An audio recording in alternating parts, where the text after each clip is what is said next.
night city unfurled like a spill of stars, its glow hovering a heartbeat from the vampire village of Acro. The place reeked of doom. The young man yanked his hood up and strode down the street, slipping past an establishment's windows when his ears betrayed him. Someone was talking in despair, confessing he could barely cope and that not even a single traveler came here. He skidded to a stop at the tavern window and caught the barkeep, hunched behind the counter, snarling to a friend that whispers of a vampire village had nearly ruined him. The wanderer flung open the tavern door and strode in to find patrons buzzing, whispering that nasty rumors had spilled out of the village and were racing across the entire region. He stormed up to the counter and demanded, "How do I get to the vampire village?" A gruff man accused him of being a vampire hunter, and the young man snapped, "I'm not." The traveler skidded to a halt before the ruins, his silhouette swallowed by the ragged folds of a black, tattered cloak. Beyond him, the vampire village of Jamund loomed, strewn with the scars of destruction. Standing in the reception area, across from the receptionist Nina, a girl with a cute cat face and fluffy ears, the young man listened as she thrust the mission at him: investigate the vampire village. A tight, puzzled focus burned in his eyes as he wrestled with the thought, was this a special assignment? Neen shook her head and spat that the village had been abandoned, and the undead had turned it into a base. The young man before her went quiet, his mind snapping to the vampire village and the darker secrets this quest might be hiding.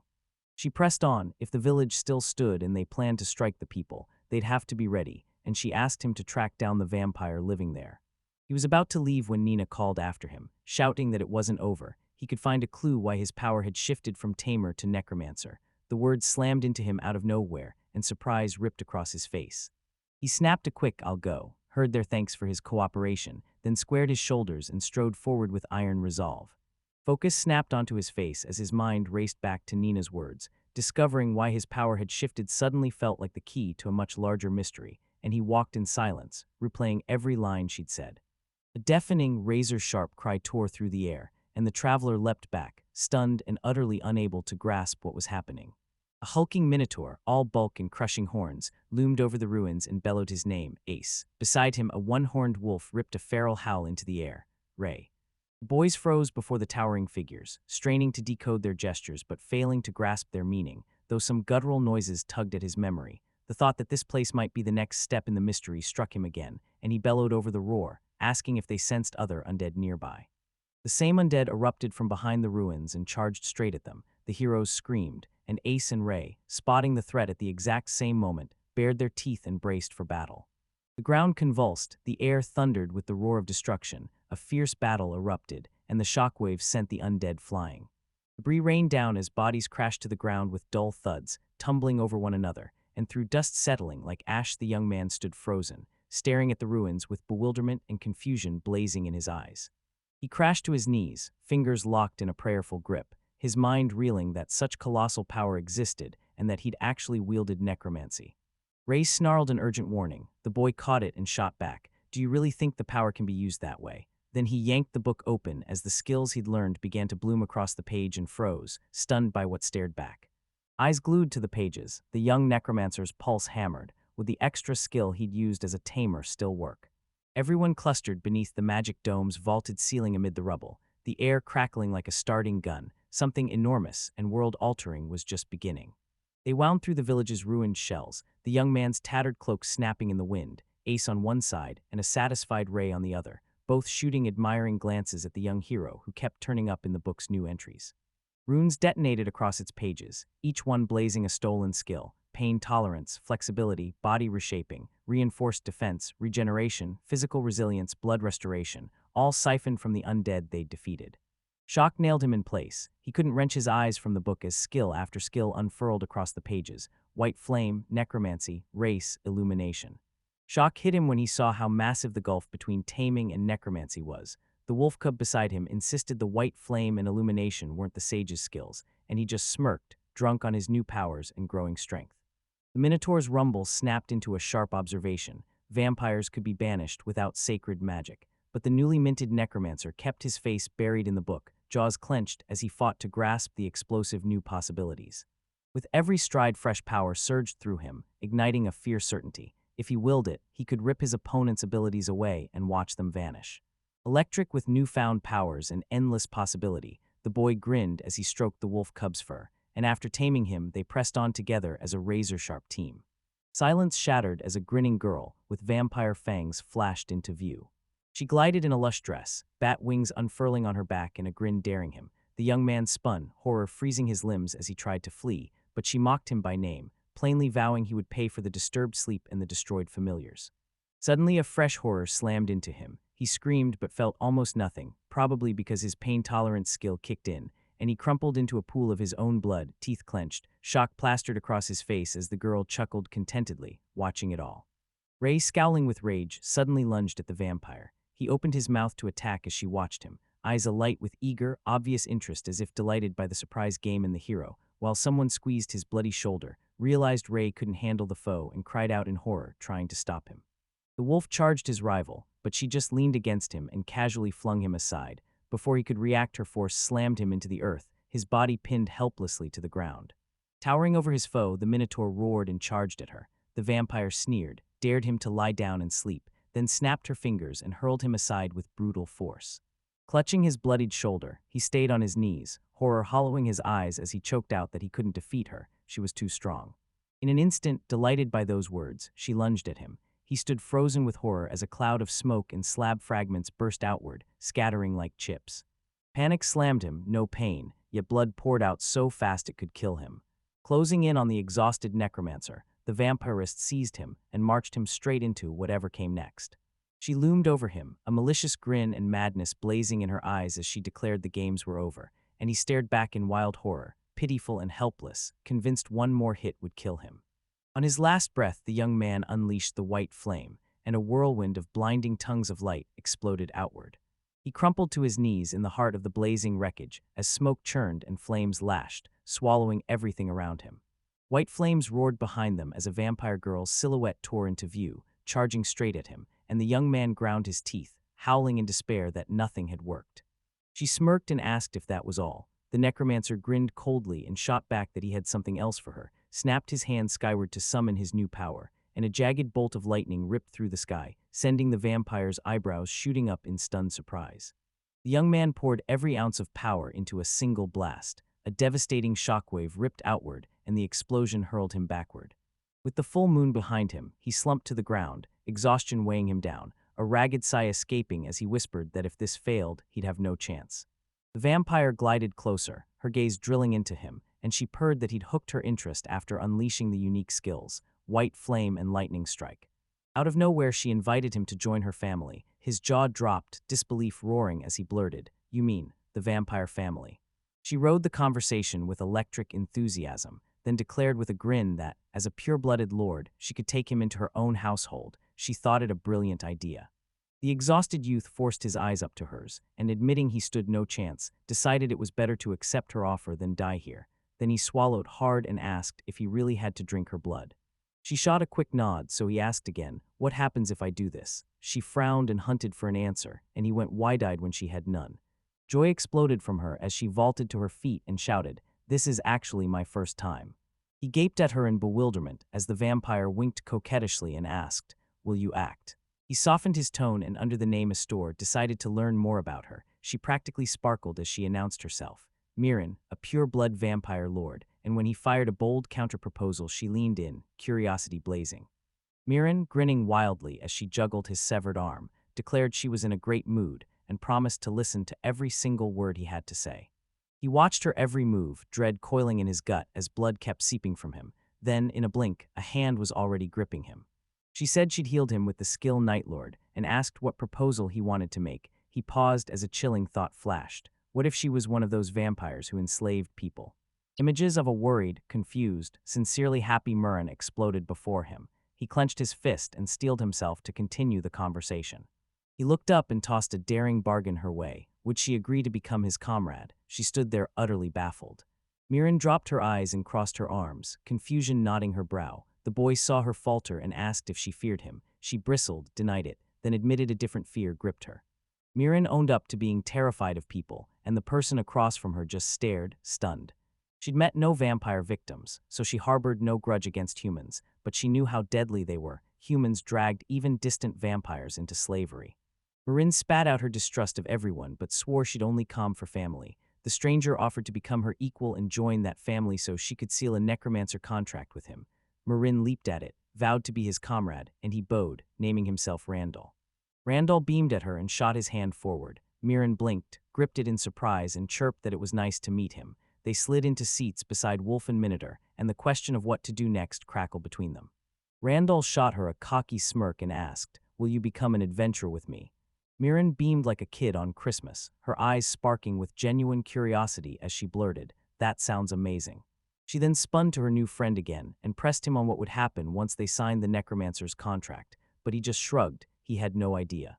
Mirren froze. Randall urged her not to blame herself. He'd never done it before either, and when she heard that, her mouth snapped into an irritated frown. She slammed the brakes on joining the family and told Randall. He recoiled, stunned, because she'd warned that once the family contract was sealed, he couldn't undo it and any violation would be fatal, so she proposed they start with something simpler. He admitted he understood. He considered the risk of becoming dependent on those family ties, but being near that lonely vampire and watching her play sweetly with the wolf cub mattered more. Someone suggested they march to the guild to register as adventurers, and Randall froze, dread at facing a packed hall knotting his stomach, while Mirren grinned and declared they'd be fine. He shot a worried look at his new girlfriend. She flashed an encouraging grin and promised he'd be right beside her. Her words lit a grin across his face, and they shot off into a daring new adventure.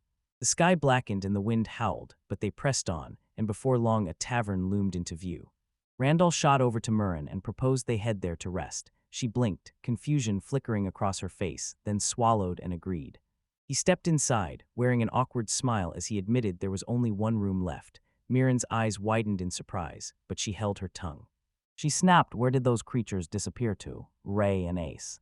Her new comrade brandished the bottle, whooping that he'd snagged one thanks to the coffin of the dead skill.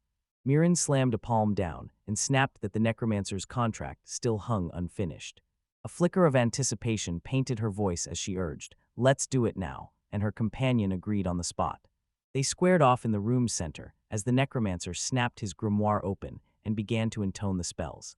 A churning magical vortex engulfed them as the contract with Vampire Lord Mirren slammed shut. With the contract sealed, they froze face to face, both hit by the same uncanny surge that slammed through them. The book revealed new ways to acquire unique skills like Black Fog and Lord of the Night, and showed blood regeneration and dark magic growing stronger when talents were fused. Randall gaped at the pages, admiration burning in his eyes, while Mirren stepped closer, voice sharp, as she demanded to know what it meant. Pages kept churning with fresh stat boost entries as Ray, Ace, and Mirren rocketed in standing, and when Randall announced the contract let them fuse their powers, the girl went wide-eyed, stunned by his raw skill. Mirren blinked, baffled, and shot back, "Necromancers, I've never even heard of them." His new friend leaned forward and spilled a sliver of his past. He'd once been a tamer, and back then everything had been different. Mirren flopped onto the bed, wide-eyed, asked again, and Randall edged closer, admitting he'd forgotten to tell her one thing. He snapped his mind into focus and braced himself to recount every step of his climb from Tamer to Necromancer, starting with the ugly days when he was a burden to his team. Randall's memory ripped him back to sitting on the floor, hands stroking the one-horned wolf as worries about his job churned, grateful for Ray and a roof, but not even a bed back then. He lingered by his wolf, chest tightening as the meeting meant for everyone went on, and he wasn't invited. A furious cry cut through the noise, someone shouting how much longer they'd tolerate him, and Randall's blood ran cold as he realized they were talking about him. Logue, the S-Rank team's head knight, slammed his fist on the table and roared that he didn't care if it was a friend or not. Quests weren't toys. Randall sat there, utterly bewildered, as the wolf answered the screams with a chilling howl. The boy, fear flaring at the thought they'd be heard, jabbed a finger to his nose and hissed at Ray to keep it down. Lloyd snapped, fuming that the wolf's relentless howls were robbing him of sleep. Quella, the S-Rank team's head priest with cute pigtails, leapt up to protest, insisting Randall was giving it his all and couldn't just be kicked out. The team's blonde genius mage, devouring a massive sandwich, vouched for Quella, grinning that he was a stand-up guy who always cooked for them. Randall's friend Fathu let out a heavy, ragged sigh and blurted that he wanted to do something too. As leader of the S-Rank team, he declared there were missions only Randall could handle. Risks loomed, but the others would cover for him with teamwork. Logue rubbed the back of his head in displeasure, said he needed to get some sleep, and left the meeting. The young man and the wolf sat like coiled springs, hope blazing in their eyes for what would happen next, but the meeting was already over. Through the windows, the rattle of chains and thud of boots signaled bodies heading to the dungeon, and they waited, teeth bared and raw with impatience for the next day. Lloyd pounded on the door of Randall's room, roaring that if that dog barked again, he'd pay for it. The boy swept his hand through his loyal friend's fur and pressed. "Did you hear my plea?" Ray answered with a small, pleading whine.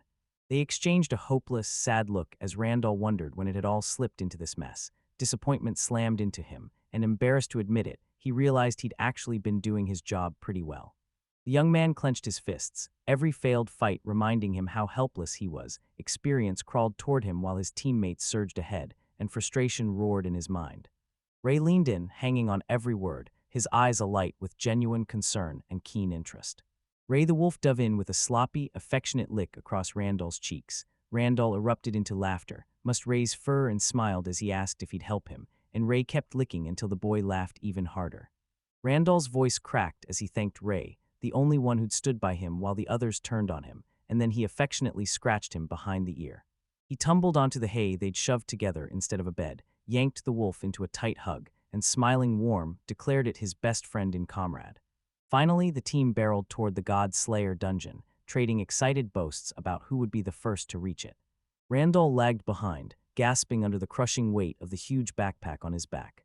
Lloyd whirled, spotting their companion trailing behind, and roared that he was useless if he couldn't carry his own luggage. Fathu, seeing the slowdown, snapped at him to push on. The team rounded the looming, majestic castle that hid the Godslayer dungeon, whooped that they'd finally made it, and surged forward, Randall and Ray still trailing far behind. Watching his comrades, a fierce resolve ignited in the young man. Believing this might be his final shot to help them, he surged forward with unshakable determination. The team barreled into the dungeon, and monsters exploded from the shadows. Everyone steeled themselves to fight, and Lloyd bellowed at Randall to get out of the way. Quella, eyes blazing as Louis kept picking on her, snapped, "This is not the time for that." Fadot's eyes bored into his friend as he snapped, "Don't engage, just report the situation." Lloyd, seething and shouting that Randall was useless, couldn't calm down, so Fathu hauled him back again and snapped that tearing into Randall wouldn't fix anything. The monster fight exploded into chaos as Randall proved indispensable, bellowing warnings while the threat swelled and enemies slammed toward them. A suffocating wall of giant insects, beetles and butterflies, closed around the team, sealing every escape. Dread slammed into Randall as he realized that if this kept up, they'd be destroyed. Ray shot forward and latched onto one of the monsters, leaving his friend completely baffled. Everyone hurled themselves into the fray. Mid-battle, shouts cracked out about enemies they'd missed and maddening curses. Quella staggered back and slammed into the wall, recoiling as cold, slick slime clung to her skin. She stared at her hand in confusion, just as a voice shouted that the walls were coated in poison, but it was already too late. Knight Lloyd roared at Randall, accusing him of missing the primitive trap. Panic propelled the worried guy toward the girls just as the male magician snatched the poison from Quella's hand. A scowl ripped across his face as he barked, "Everything's fine, get out of here." Logue sneered again, spitting that Randall was useless as always. The injured Quella rasped back that he'd tried, too. He shut his eyes, replaying every chop and sizzle from when he cooked, clinging to the thought that the other guy liked his food and that somehow he was useful. Randall and Lloyd squared off, rivalry crackling between them, and Fido, the team leader, bellowed for a mood shift. Fido barked orders, snapping his grumpy knight back into the same stance as before, while the male mage coiled arcane power to unleash his attack. The leader vowed to protect Quella and picked the perfect moment to strike, and the girl locking eyes with him nodded. They bolted forward in a blur. Randall and Ray watched them streak away, and now it was their cue to spring into action. Running through the dungeon, the team slammed to a halt, frozen in horror before 5 giant minotaurs. Everyone stood dazed as the beasts growled viciously and closed in, each thunderous step whipping huge clouds of dust. The monsters slammed closer. Fear hollowed Fada as he ordered his comrades to run. Like shot back, it was useless. They'd already faced the floor boss, and the girls sided with the leader, convinced fighting was impossible, and they had to save themselves. Fado roared the order to run, and everyone hurled themselves forward as the minotaurs slammed after them with a feral fury that made the earth quake. Randall jabbed a finger at the heavy luggage and spun to Fado. Fado's friend whirled, snarled that he was responsible, and barked, "Quit whining, do your job." The girls bolted after him, yelling this wasn't the time to argue, they had to flee and fast. Randall shouldered the 5's heavy packs, every step dragging them down, and he knew the crawl was putting him and Ray in danger. Lloyd snapped at Mail for drawing a blank. She had no answer, only a tight silence as she fell in behind the guy. He sprinted through the dungeon when a desperate proposal sliced the air. One person must give their life so the rest might survive. Fathu gaped at Loig, confusion sparking in his eyes, and Loig shot back with a razor-edged sneer. What a wonderful idea. The knight flashed a grin and declared they'd found the perfect candidate, then glanced at Randall, and he spun around, genuine fear etched across his face.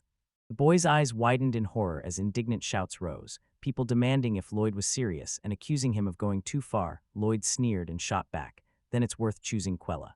He asked the girl if she was ready to sacrifice herself, and she gaped in stunned disbelief. Quella instantly recognized it as his usual affect, while Randall, baffled, stood silent and traded worried glances with her. The team ripped ahead, leaving Randall and his loyal companion Ray choking on their dust as they fell far behind. Watching the others vanish into the distance, a bitter truth slammed into him. They'd used him as bait to distract the pursuers and let the rest escape. The Minotaurs thundered closer, and the young man knew if he didn't act now he'd be finished. He still fought his way up and caught the others, zeroed in on Fathu, turned with desperate hope and begged him to take some of the load. Fathu grabbed a few things, spun back, displeasure written all over his face. Bristling with irritation, the leader barked at Randall that once they cleared the dungeon he'd even fought about booting him off the team. The poor guy gaped at his friend. A lightning thought hit him that he'd already guessed this. He couldn't fathom why it had to be said now. Then he heard he could change his mind by doing something. Fathu locked eyes with him, sinister plans flickering behind a predatory grin, and Randall went rigid, fear swallowing him as he met that stare, having no idea what they wanted from him. Panic slammed into him. He spun to his faithful companion Ray and begged for help. Fido roared it was useless, insisting Ray couldn't beat the next hero candidate as he leveled his sword at Randall. Terror and searing pain engulfed the boy as he felt his comrade's sword slam into his chest. The blade never left its sheath. It didn't cut him. It slammed into him with a brutal shove, sending him stumbling back and forcing him to retreat. Fato urged Randall to bury his grudge, insisting it served the greater good. Randall sank to his knees as monsters closed in, and the boys racing ahead shouted that if he died here, he would be remembered. Once a close friend grinned maliciously and proclaimed he'd die a legend. No need to worry, he said. He just had to sacrifice himself. Tears streamed down his cheeks, rage boiled in his veins, and he never expected they'd do this to him. The leader barreled forward, the comrade he'd abandoned, clinging to one last hope of salvation, yanked the leader's hand back and screamed for him to stop. Crushed by despair, he crumpled like a broken marionette as the Minotaurs closed in. Doom swallowed Randall whole, a hollow void closed in around him, and nothing mattered anymore. Images of his teammates slammed through his memories. Fathu, who'd betrayed and abandoned him. Like, who'd hated him from the start. Mel, who thought only of his food. Quella, who'd cared for him just once. None of them noticed him. Convinced every hour of sweat had been for nothing and crushed by bone-deep exhaustion, he watched the Minotaur's shadow tower over him while Randall stood resigned, offering no fight as fate closed in.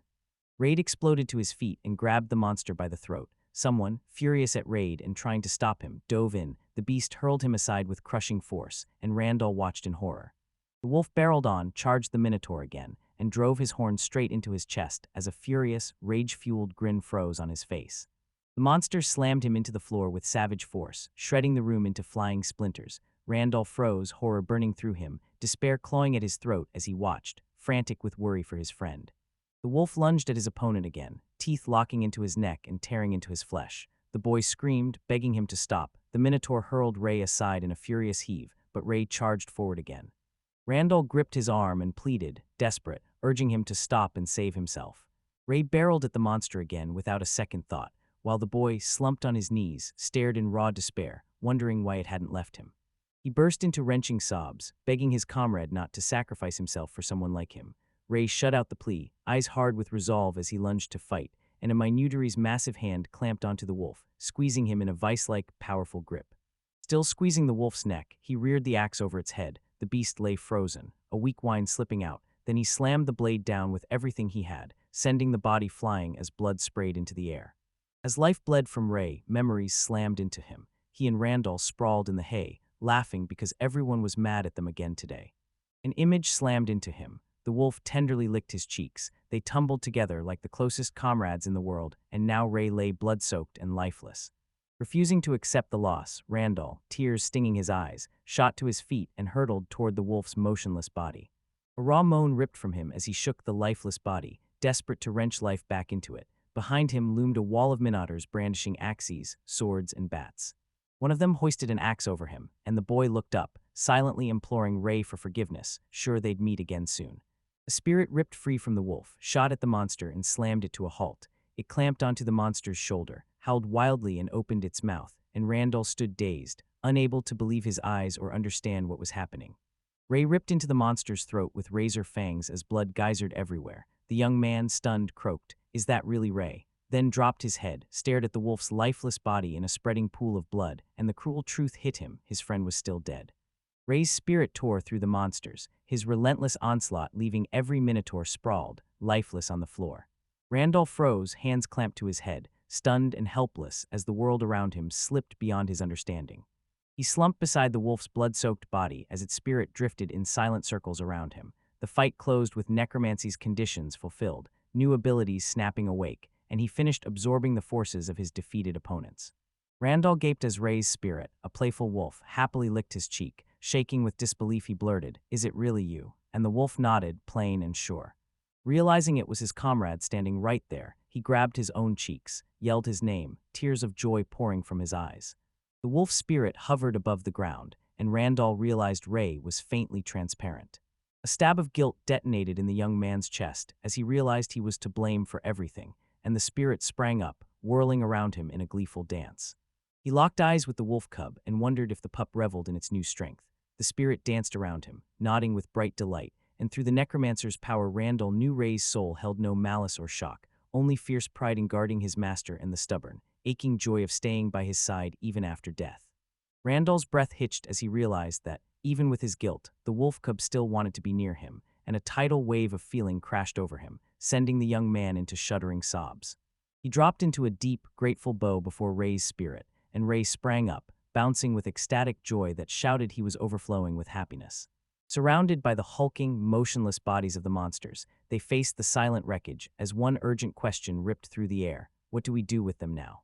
The voices' claim slammed into him. He'd absorbed the Minotaur's power. Closing on a Minotaur, Randall wondered if he now wielded the same powers Ray once commanded.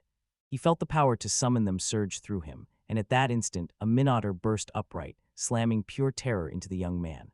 Randall froze in terror as the Minotaur loomed over him, a hulking beast several times his size with its maw gaping and a low, warlike roar rumbling out. The awful truth hit him. Whatever had happened to Ray had happened to him, and panic surged through his veins. The young necromancer stared at his hands as a ghostly glow bled out, then burst in waves that forged the shadowy silhouettes of the monsters Ray's spirit had once defeated. His hand snapped into a fist as realization hit. He'd just unlocked the power to absorb. Randall hurled a savage kick through the wall. Debris and splinters exploded into the air, and he still couldn't believe the raw power hiding in his bones. A jolt of clarity hit him. The absorption hadn't weakened his comrades, it separated them. Standing beside the wolf's spirit, he surveyed the broken shells of the defeated monsters. Randall's mind sprinted for a plan. He calculated how much they'd pay for Minotaur corpses, and he refused to leave Ray's body here. He froze, decided he'd drag the bodies with him, and just then a voice slammed into his mind, the same whisper that had announced every new skill, telling him the conditions to learn Coffin of the Dead were met. He jabbed his hand at Ray, daring his new power to erupt, and in a heartbeat the body was swathed in cloth and cinched into a tight knot. The young man drilled into the ability, certain he could already jam objects inside, but drawing them back out still slipped through his grasp. An eerie veil of crackling energy wrapped the bundle holding Ray's body, streams of power pulsing outward, proof his spirit was stored there. Randall picked it up, calling it useful though hardly fit for luggage, when a voice announced the Minotaur was available for use, and a hulking figure materialized behind him. The necromancer whirled in shock, certain he'd rounded everyone up, only to discover the defeated monster's spirit trailing him. The Minotaur spirit dipped his massive head in a warm, rumbling bow, seized Randall's backpack bulging with gear to help, and Randall, catching the gesture, blurted a grateful thanks. Excitement crackled through him as he hunted for the perfect name. Randall blurted the name Ace. Ace opened his mouth in a delighted yes, and the boy then asked him to take care of him. Upgrading the Minotaur spirit's familiar sent its status skyrocketing, and Randall gasped as he realized giving it a name had unlocked dangerous new powers. He locked his gaze on his new heroes. Ace had grown terrifyingly strong, and Ray was no weakling. Ray had crushed 5 powerful opponents. It hit him like a thunderbolt. He wasn't a mere baggage carrier anymore. He'd become a necromancer. Regret shattered in Randall the moment he remembered the team had tried to toss him out. There was no reason to go back. He locked eyes with his familiar and pictured the future. Wild adventures, new comrades, a shot at becoming heroes, and Ys and Ray burned with the same excitement. The lost comrades pushed deeper into the dungeon as monsters closed in. Tension exploded into a fierce argument over formation, who charges the front, who guards the rear, and how they'll fight. Quella's voice cracked with sorrow as they admitted how much they missed Randall. The male unleashed every ounce of her magic, fighting with bone-deep ferocity, while Lloyd, hemmed in by monsters, burned through his energy and still couldn't fell them. She spun and sneered that even Randall would have done better, and the knight answered by boiling over with even darker fury.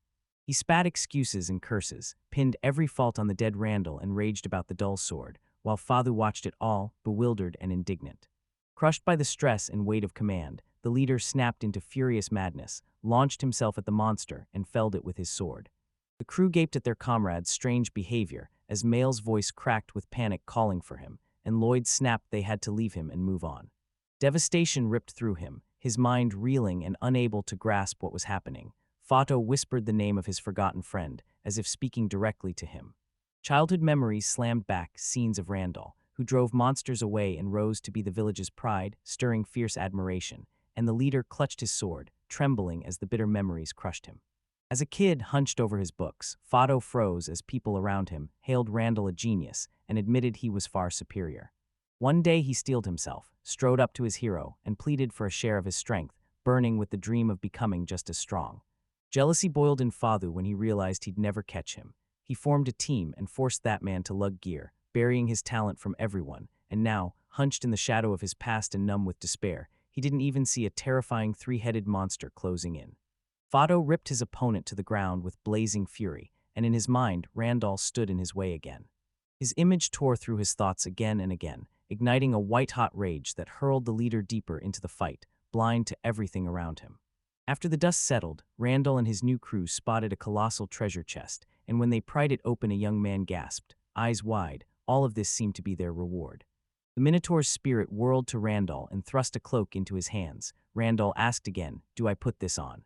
He ripped the cloak on, and a sharp ping announced Yamni's cloak was equipped. His status shot up, the Necromancer's powers evolved, Ray and Ace's abilities surged, and a toggle to adjust familiar visibility unlocked.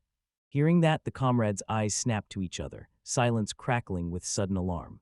Randall scanned them, sure Ace would terrify everyone, so he hid Ace in the shadows and let only Ray step into view. The young Necromancer's thoughts snapped, and the faces of his former comrades, Fathu, Logue, Mael, and Quella, surged into his mind. His companions froze, eyes locked on him. Randall spun to face them and snapped that everything was fine, then said he'd quit the team once they returned to the guild. They'd wanted to expel him anyway. He strode up to the guild, pulse racing at the thought of seeing the faces of those who'd written him off as dead. He stepped in and every head whipped around, eyes wide and jaws dropping as they stared at him in stunned disbelief. Randall strode through the room, head snapping to him as surprised stares multiplied with every step, and he realized the attention was far greater than he'd expected.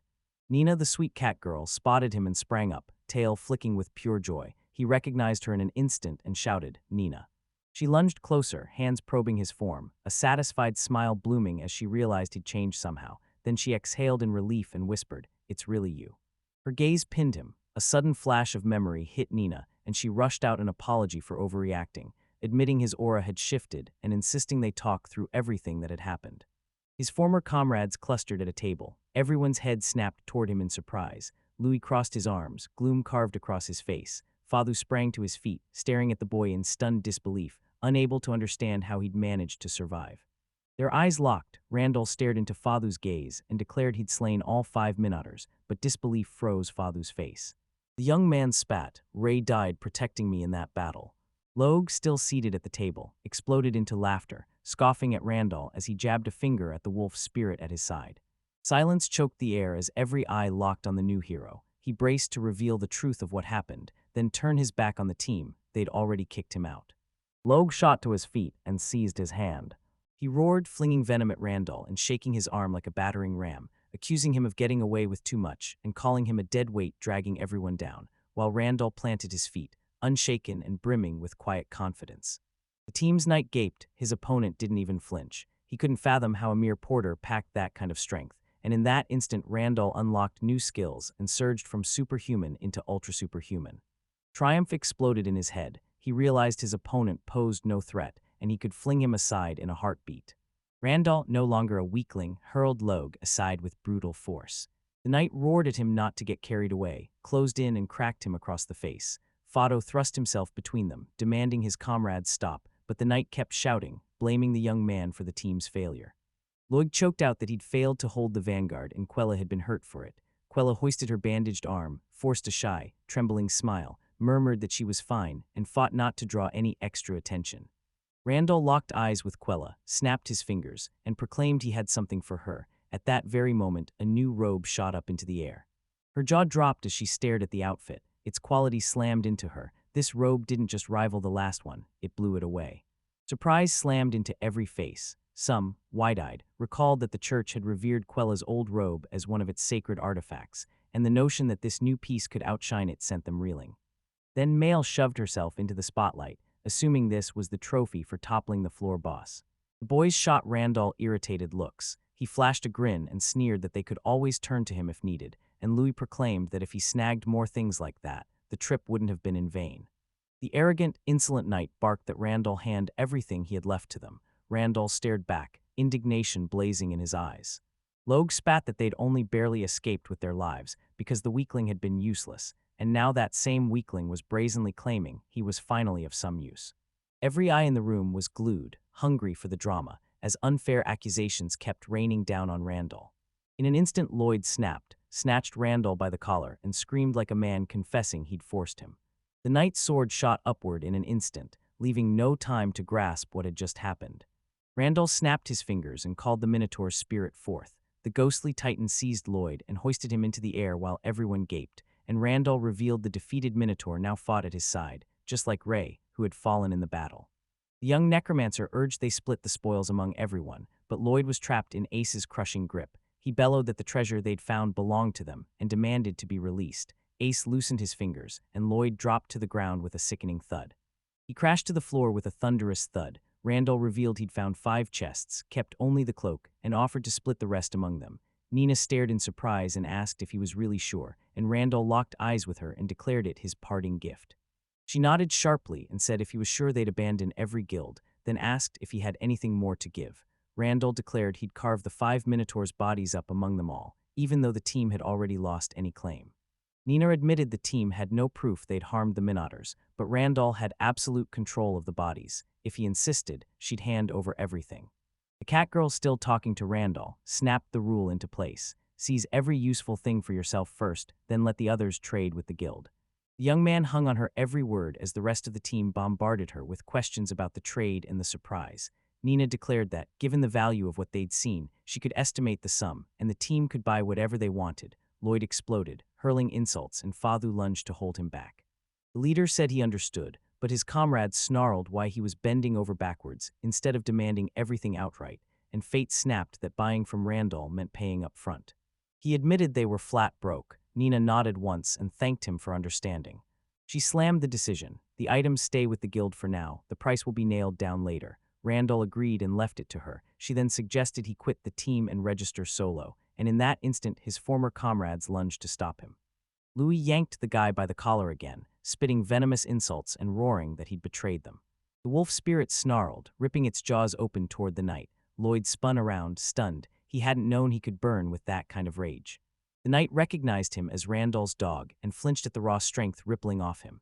The young necromancer only grinned as the crowd leaned in, whispering and openly jeering. Lig spun on the crowd, rage crackling as he unleashed a barrage of scathing insults. Fadu called out to Randall, scoffing yet blunt. Ridiculous as it sounded, there was truth in it. Randall had become insanely strong, but he'd hidden that from their comrades, and that silence is exactly why they're in this mess. Randall locked eyes with his former friend, confusion searing his face as he demanded again, "Do you even realize what you're saying?" They tore into each other in front of a crowd of strangers, and Pony snapped that he'd never given him a chance to explain. Now he'd gone and publicly admitted his guilt. Other team members suddenly rose from the table, but Nina cut them off. She snapped that they'd already spoken before Randall arrived, claiming he wanted to sacrifice himself, had carried out the orders in bad faith, and had died. Then she pinned the leader with an icy stare and demanded again if it really went down that way, though she knew it was a lie.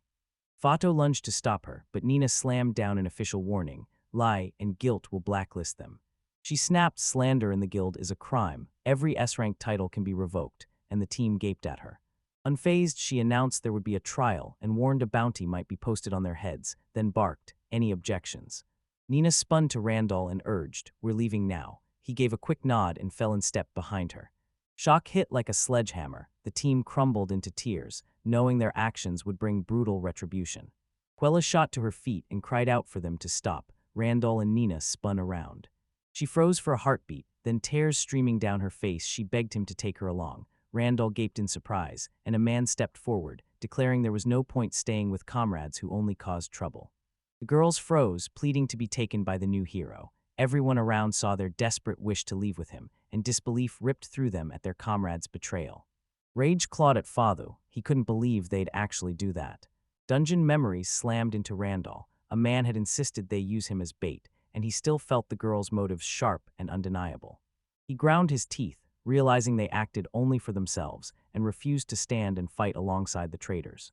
Quilla stared at the floor and snapped. Is he really refusing? Randall opened his mouth to protest, but Nina cut him off and pulled him away. They strode away, and the whole team, girls included, watched in crushing silence as the bitter truth sank like a stone. She stormed to the reception desk where Nina worked, thrust the Necromancer's book into Randall's hands and said, "This will help you control your new power." Nina scoffed at the aftermath, calling out how recklessly his former comrades had acted. Randall met her with a smug, easy grin, and for the first time admitted he'd died and come back far stronger. The catgirl hissed that she didn't mean his death. She meant the time when he was a tamer. The young man gasped and asked again in disbelief, and she declared that even the guild saw him as the team's backbone. Randall snapped that he was a useless handler, and that's why he lugged all this junk, tugging at his collar as their mocking laughter ripped back into his memory. Nina shot back, voice razor-sharp. She wasn't exaggerating. Only a seasoned tamer could strip away every weakness in the team, and without him they'd never have reached S-rank. The young man froze, eyes wide, and blurted, "Is that true?" She sat at the registration desk and blurted an apology. "Sorry I didn't talk to you sooner. Maybe that could have stopped all this." Then asked if he'd form a new team with Quella and Mail, and he snapped a flat no. She warned the guild was grieving the loss of an S-rank team, since even this far from the royal capital, they still held the Margrave's front line, and Nina immediately offered to help find new recruits. Randall roared that he was now acting alone and was now free, and today he beamed at how smoothly everything was going. She hung on his every word, beaming and nodding. She fired back, insisting the guild still has to field an S-rank team. She practically exploded with excitement, asking if he'd mind her introducing him to someone. Randall hesitated, then promised he'd think it over. The cat girl sprang up grinning, promised she'd find a better candidate, then bolted off with her tail wagging merrily, while the young man muttered in confusion that he'd be left alone for now. Randall finished his tale and told Murrin, the vampire girl, he'd been alone until he met her. She softened, saying that must have been hard, but he shot back that freedom had actually made his life better. They sat on the bed, eyes locked. Randall confessed that without everything they'd been through, they'd never have found each other, and Murrin beamed at the truth. She burst out laughing, flinging an ironic jab that he was probably thrilled to meet someone like her. When Randall Grind thanked her, she snapped a mock frown and blew her cheeks out in playful protest. She yanked the blanket over herself, declared time to sleep, and shot him a crisp reminder about tomorrow's work. The entire guild sank under the weight of defeat. Quella stared, desperate to know why it all ended this way, and Louis raged on, hurling insults and blaming Randall for everything. He slumped onto the bed, clutching at her knees like a lifeline, face hollow with defeat. Lloyd grabbed her, irritation sparking as he accused her of doing nothing, and she whispered that it was too late. The blacklist was already crying out for them. She murmured defeat in her voice. "It's probably all over for us." Despair clung to everyone as Fado watched the whole scene from the window. A happy Randall flashed into his mind, glowering at the night sky and aching to know how much longer he'd have to remain in its shadow. If she does this, she'll be ripped out of her body with no way back, is he sure. She unleashed her power, and it outdid every expectation, blasting everything into a million shattered pieces. Ace's evolution is locked in. As a Minotaur, a top-class species, he'll erupt into a unique class monster. Gamma Ace and Ray worship their owner with a fierce, unexpected devotion. See it, and you'll instantly understand why your heart goes out to them. The moment he inks the contract, skills flood into him, and he frantically hunts how to wield them. They're one-of-a-kind powers that still answer to her, and the dark-haired one can swipe and mimic other people's abilities. This is Twilight's magic, the rarest edge even among darkness's powers, seized only by those who command death itself. She's ready to teach her friend to wield raw force, and yeah, that's totally unfair. This power lets you dissolve into a swirling, ghostly mist. Physical blows ricochet off high-level vampires. The wielder strikes with materials that exploit vampire weaknesses, and another power forges familiars from their own magic. The generated familiar literally contained Twilight's soul, its living essence, and to any human it looked like a miracle, the very reason that girl could heal his hand back then. He finally cracked the healing method, but one blazing question slammed into him. What kind of Twilight magic is this? When she sinks her fangs into blood, years stack onto her life. Undead for a guy and blood for her are the same thing. Death's energy crackles with a deadly hunger. Wielding it and concentrating it are both crucial. They're the same force wearing two masks. She now wields an upgraded version of the skill that sealed the familiars last night. The dead spirit's coffin can only lock away corpses, but another kind of magic can swallow absolutely everything. The dark-haired man ignites the spell to test it, and it's insanely convenient. Now you won't have to lug your luggage around. Ace doesn't worry about being written off as just someone who carries things. There are missions only he can pull off, and everyone counts on him. It's time to hit the road. Vampires crumble under a long list of weaknesses, but she thrives in the sun, so stop underestimating her. Behold the Lord of Vampires, the great Lord of Darkness, sunlight, holy water, silver, and crosses bounce off her like raindrops. Don't you dare equate her with the common rabble. The boy assumed the Vampire Lord had a natural shield against attacks, but that illusion exploded. Only rare, unique skills let you dodge the danger, and refusing them will cost you dearly. That makes her unkillable unless she wills her own death. No force can stand against the Lord of Darkness, but what if the girl is hypnotized? That possibility still lingers, and in some cases it can be dodged. They'll talk about it when it's necessary. Once it happens to him, every problem evaporates. He can now soar. If only they could sprout black wings and tear through the sky, travel would be effortless, and mastering shadow movement, magic would let them blink across distances to carry out missions that exterminate vampires. Government orders haven't listed a single vampire lately. The dark-haired man doubts they can bring her down. Randall burst into the room and whispers exploded about his ever-growing dog. The girl beside him looked impossibly cute, and last time it had been a minotaur. Because of her, he spurned Mael and Quell's proposal. Rumor has it they dumped Randall, and he slammed them with a cold rejection. He burns with envy as the vampire lord outshines him. She wrings her hands, certain she's done something wrong.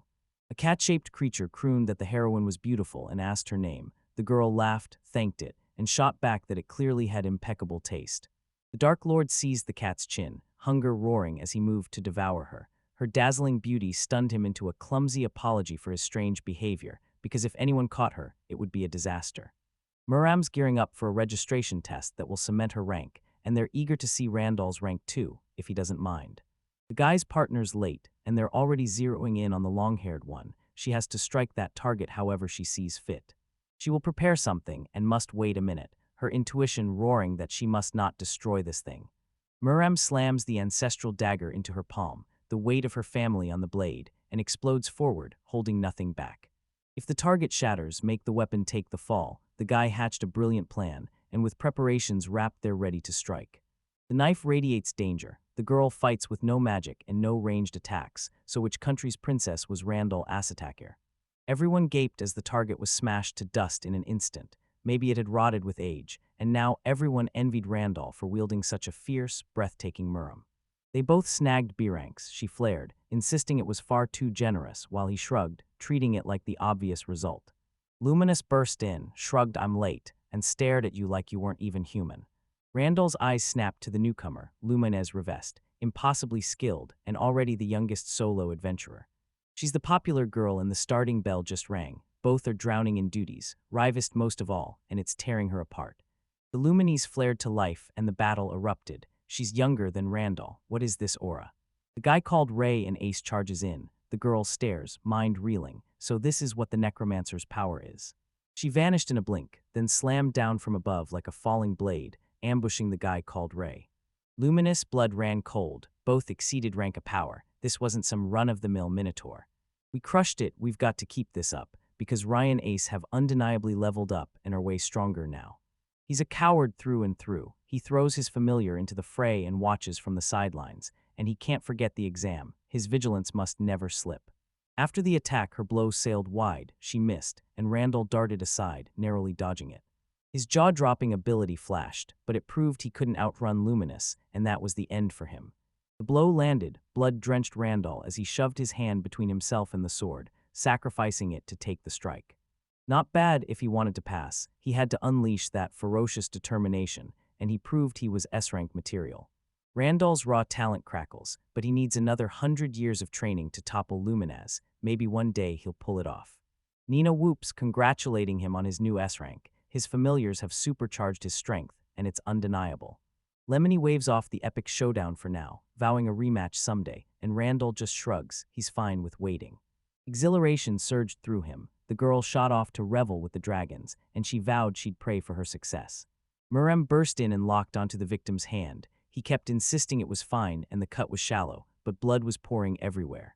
Nina's heart leapt as Murem's magic erupted. Randall instantly shouted to the long-haired figure, while the cat-like creature beckoned them to follow. People were baffled, and everyone was desperate to know what happened. Randall refused to blow a tiny scare into full-blown vampire talk. Murem ripped herself away from this place, determined not to invite trouble. Nina's baffled. She can't see why Murem would want to leave when her presence isn't a problem. The problem is the guild's lies. Fabricating false reports is straight-up criminal. He catches on, so Nino bolts to the guild master with the news. They're stuck waiting here. They stormed in to see Mr. Gillen, and Nina announced she'd brought Randall. He hadn't laid eyes on Randall in ages, never imagined Gillen would return, and eyed Miriam as a high-ranking demon. His heart leapt at finally meeting her. Randall swaggered in with some big shot, and Gillen's insisting the man suddenly became Murem's kin. Murem shrugs. The only thing that matters is the fierce friendship binding them. Randall grinned. This guy had just landed himself a true friend.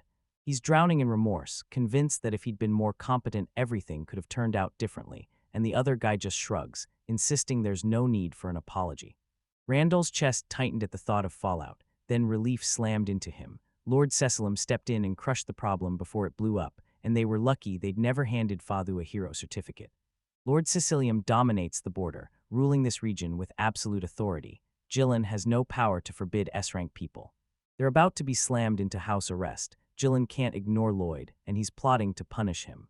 They strip his license and bar him from ever rejoining the Knights. The man mumbles an apology for the lenient sentence, exactly the outcome that plays into their hands. Lord Cecilium and Gillen shrugged the issue off. Since the government had forced it on them, they planned to flip that fault into sharp leverage. Fadal bears the A-rank Knight title, and the two of them could be the best in their respective roles, leaving ordinary adventurers in the dust. Rumors turned toxic and people recoiled in fear. Left with no choice, they cling to the faint hope they'll finally recognize their mistakes, and the guys are asked to conceal their identities. She swallows her protest, because people care about the high-ranking officials. I won't let the main characters get dragged into trouble. If you still call yourself human, don't turn a tiny spark into an all-consuming inferno. People no longer label vampires as hostile beasts. They embrace them now, proving not everyone is bad, and he is right.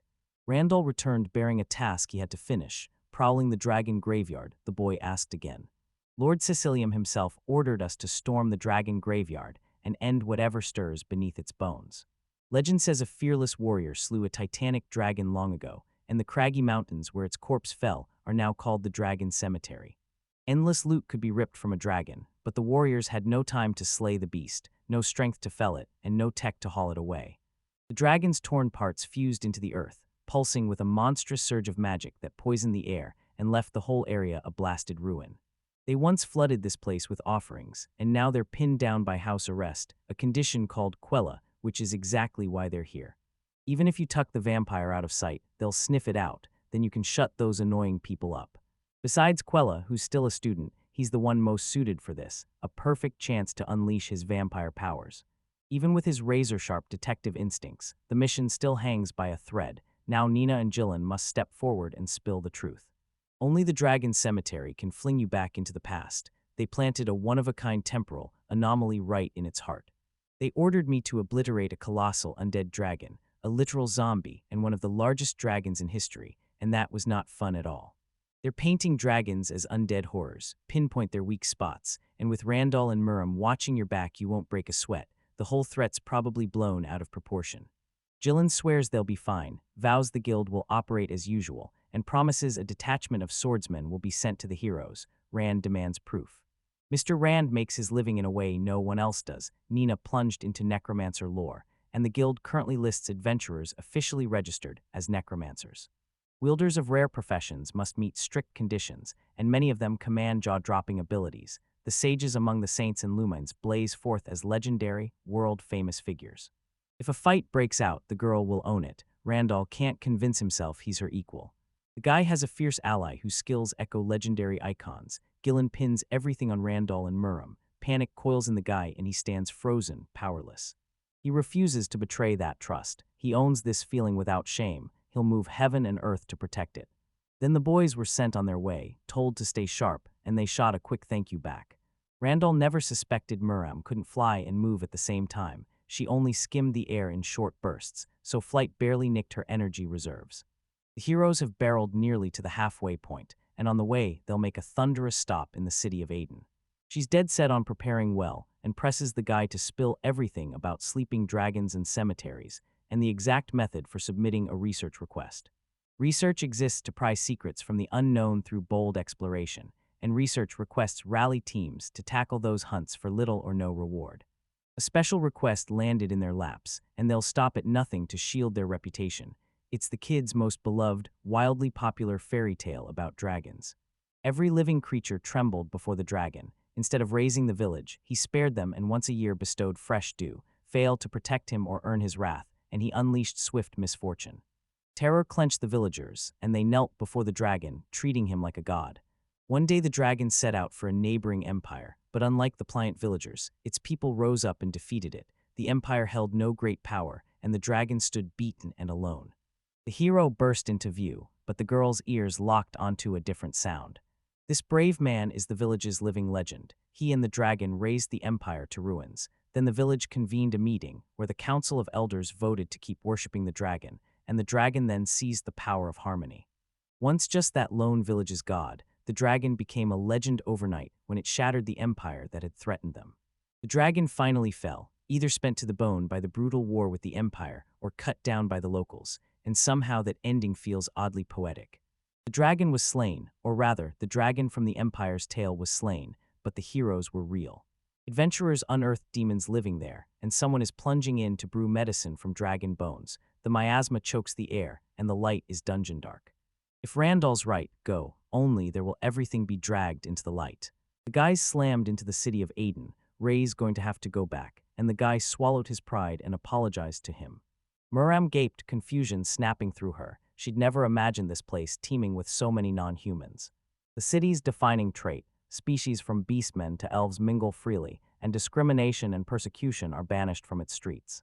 They'll grab a quick breather and stock up on supplies. The girl will tuck into ordinary human food with no trouble. She doesn't actually need to eat. They devour magical energy, siphoning mana like ravenous predators. In that way, vampires are more like demons, and the fastest way for them to regain strength is to drink human blood. She doesn't have to drink human blood. She can siphon magical elements straight from ordinary human food, so don't worry. Murram devours human food, cookies above all, her eyes lighting up, and Randall beams like he just hit the jackpot. Hours earlier, Roig tore through the streets, knowing Rand's next move. He was racing straight for the dragon graveyard. They're trapped under house arrest, and if they sniff out the disappearance, it'll get ugly. Move now, uncover the truth, and you can clear your name.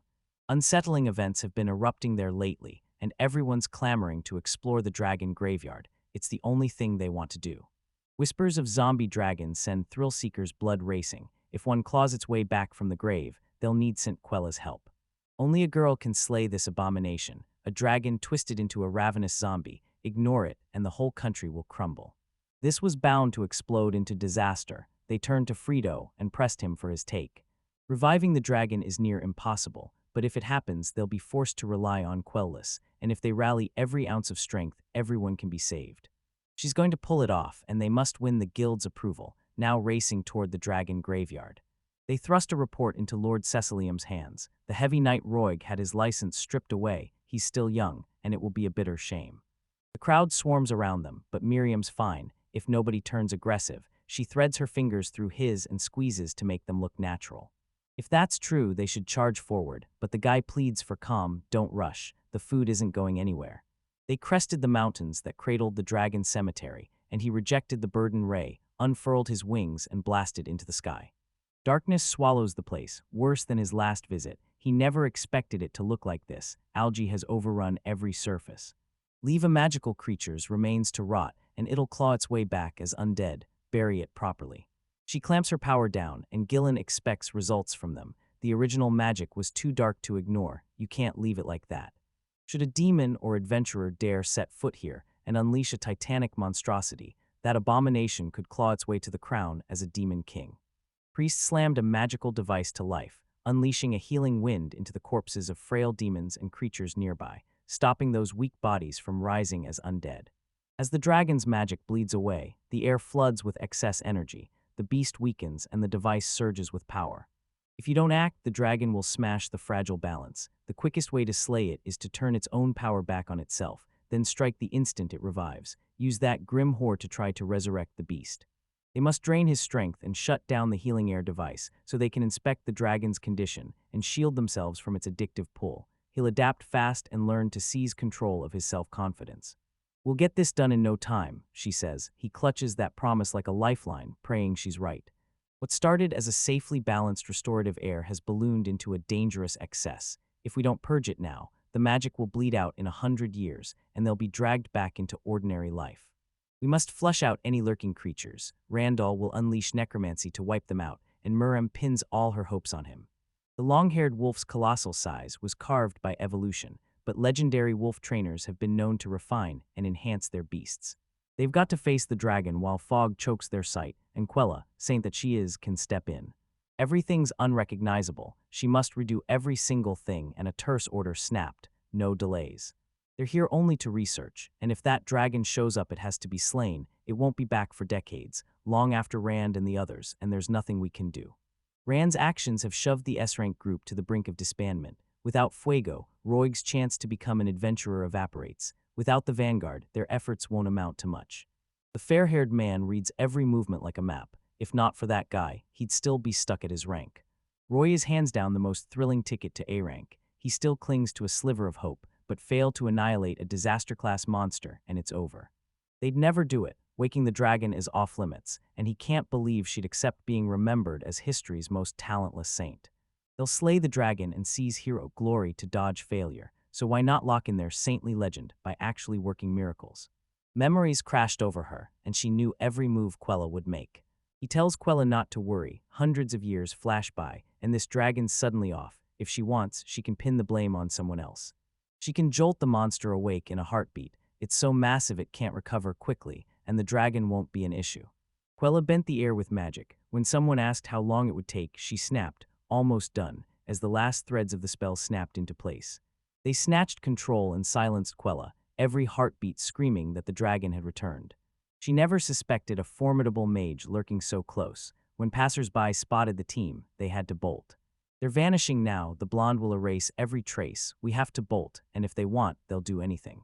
Rand's right there. Pounce and strike him now while he's sprawled, because dragons wield brutal power and Randall can't beat one alone. He lunged forward, shouting Marin's name and asking what was wrong, but she shot away. Can he catch up? The team barely escaped. The device was misfiring, and the girl swooped in to inspect. When it shattered, the healing energy stayed trapped instead of pouring out. Miriam must investigate the dragon. Its charred remains drenched in too much healing energy, and the beast is clawing its way back to life. All you can do is shrink the monster. He braces himself, wondering if he'll wake up, maybe in a few minutes. They can't spare a second to muster a striped squad. They're shoved into facing the dragon themselves, and slaying it isn't even required. Stare at its ruined body. Resurrection buys it only a few gasps, so leave it be. They've got half an hour tops, and his energy can only destroy the nearest city. If his body is shattered, he'll exist only as a disembodied mind, and Randall will drag him back with necromancy. 30 minutes on the clock. Their mission was to keep the monster distracted the whole time, and comprehension slammed into him, resolve hardening like steel. A colossal, serpentine nightmare ripped itself from slumber and bellowed, a dragon reanimated into a bloodthirsty zombie. She froze, terrified for Randall, as terror iced his limbs and pinned him motionless while the monster attacked him. Rand roars a grateful thank you. To his familiars, they pulled him from the brink, and he dodged the blow this time. His body betrayed him, its nature a mystery. The dragon radiated pure intimidation. Lock your eyes on that every time it attacks. Your strikes finally connect with the monster, but don't let your guard drop. They pushed him over the edge, rage detonated inside him, and no one even dares fight him. The clock's ticking, they've got about 30 minutes. She's ordering us to unleash a magical assault. Maybe we hurl jagged bolts of lightning at him.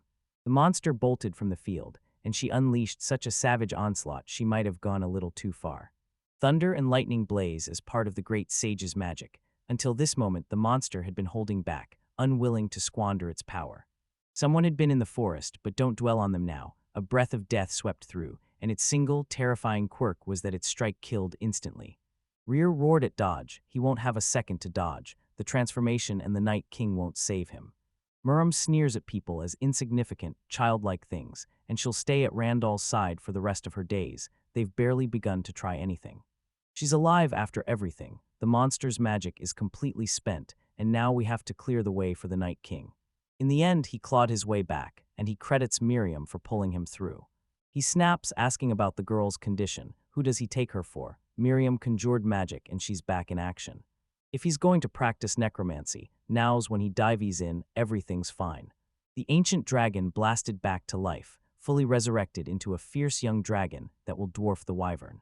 They once dubbed it the Great Disaster, and he'll demand a new name. How about Earl? The dragon roared at the name, seized one unique skill and 3 extra powers, and with that new ability he begins to look like a monster. Wide open ground, get some practice, Earl. Unleash the dragon's breath. It's loaded with surprises, and that guy keeps powering up. Training unleashed 4 unique skills, and anyone who wields even one is instantly counted among the strongest creatures. Unique skills only matter when you wield them. They become your personal sigil, the emblem that screams who you are. He seized the Dark Lord, her Night King incarnate, a skill that warps everything that happens after sunset. Randall's magic exploded to new heights, making it possible to hijack an enemy's spell. This is how the girl ripped the raging air into a retreating ebb, proving you can seize and twist someone else's magic. Trying to wrest control of someone stronger takes razor-sharp skill. Mess up and you'll wound yourself, and dark magic turns that slip into a lethal trap. Randall regenerates from food, supercharging his nutrition, and even heals from blood loss. Miriam has that same blood recovery skill, but it won't do him any good. If his skills got stronger, every bite would stitch him back together, but the healing was savage and ugly. On paper, these are killer skills: brutal super strength, lightning-fast reactions, senses sharpened to a razor, black wings that dominate the skies, and relentless blood regeneration, and that's just the start. Dragon's Blessing forges a fortress of defensive skills, shielding you from biting cold and searing heat, while Dragon's Breath supercharges every attribute so you can unleash them all at once in one devastating attack. Dragon Breath turbocharges his white flame and lightning. What a damn lethal skill set. The guy's an absolute monster. They wrapped up and headed home. He could tell Miriam was exhausted from the day, so he suggested they blow off steam in the neighboring village. She rushes to Randall with a frantic apology, dread gnawing at her. The dragon fight is coming, and she fears she pushed things past the point of no return. Dread coils in her chest at the thought of going there. It's natural, and the guy is desperate to uncover what those people did to her. Miriam leans in and says she was the sole child of a royal vampire house, and the moment she drew her first breath, a merciless hunt ignited to wipe them out. She swore nobody around her perished as it unfolded. The girl was too young for the scenes to lodge in her memory. Her parents survived, but the horror of that day shattered them. They most likely bolted and abandoned her, and there are no records showing any of the vampire hunters were killed or captured. If her parents are still alive, they're probably frantic with worry. She has no clue where they are or what they're doing, and something urgent might be preventing any meeting or contact. Longhair has no clue where her parents are. They're obviously miles away. Doesn't that make her seethe with resentment? To vampires, lifespan is a meaningless rumor. Parent-child bonds never sink as deep as humans, leaving many to endure childhood neglect and cold, distant family ties. No one ever learned who tried to attack her as a child, but she was needed alive, so they stashed the girl in a room stocked with everything she needed, its walls lined floor to ceiling with books. This place was a sanctuary, Miriam shielded by raw, roaring magic so fierce that if he were human he would be a sage. They were almost all history books, chronicling the tragedies that shattered their country, the whole world's history reduced to those horrors, and every volume declared people a looming, deadly threat. Randall was the first person she dared call human, and his scent slammed into her with uncanny familiarity. Let this be the first step: shred the dusty book lore. It's useless now, and the glory days of vampire hunting are dead. Seeing it with your own eyes trumps trusting hearsay. Miriam can finally rest easy. They surged forward, the townsfolk collided with the heroes, and showered them with thunderous, tearful thanks. The guys are utterly baffled. The village elder goes by Zig, and the girl reels. She'd been sure everyone would bolt at the sight of her. The man watched, breath snatched away, as they tore the dragon-shaped zombie to pieces, leaving the main characters reeling. Now the guild watches over the dragon graveyard. Once, for generations, the village bore that solemn duty, but they're stretched too thin to keep the vigil. Her jaw dropped. They accepted her on the spot after seeing her fight. Their unexpected kindness cracked Miriam's armor, and little by little her fear of them began to thaw, exactly what Randall, with all his heart, hoped would happen. Roig lay dead. Frito clawed at him, begging him to wake. He was the one who'd dragged them here. She flings her hands, pouring every healing spark into the dead man, but the dragon-shaped zombie's raw power devours it. He won't rise, and burning more energy would be wasted. Rage detonated in the blonde over the loss of a friend. When they laid eyes on the risen dragon, the others were gripped by savage, primal fear. The only way out was to run. How could Rand face a monster like that? The team bolted, but he stood his ground. Randall was brute strength and iron will rolled into one, and the others crumbled before him. The monster they'd targeted, he vanished. The fair-haired man strained to eclipse Rand, but he never could. Everyone knew it. The guy pulled every dirty trick to crush Randall, but Randall's secretly stronger than the blonde. Frida's convinced he's been bullied his whole life. Frito jabbed the tip of his sword at the dead man, snarling that it was all his fault. Kula begged him to stop. Rage exploded, and Roigu's head was severed.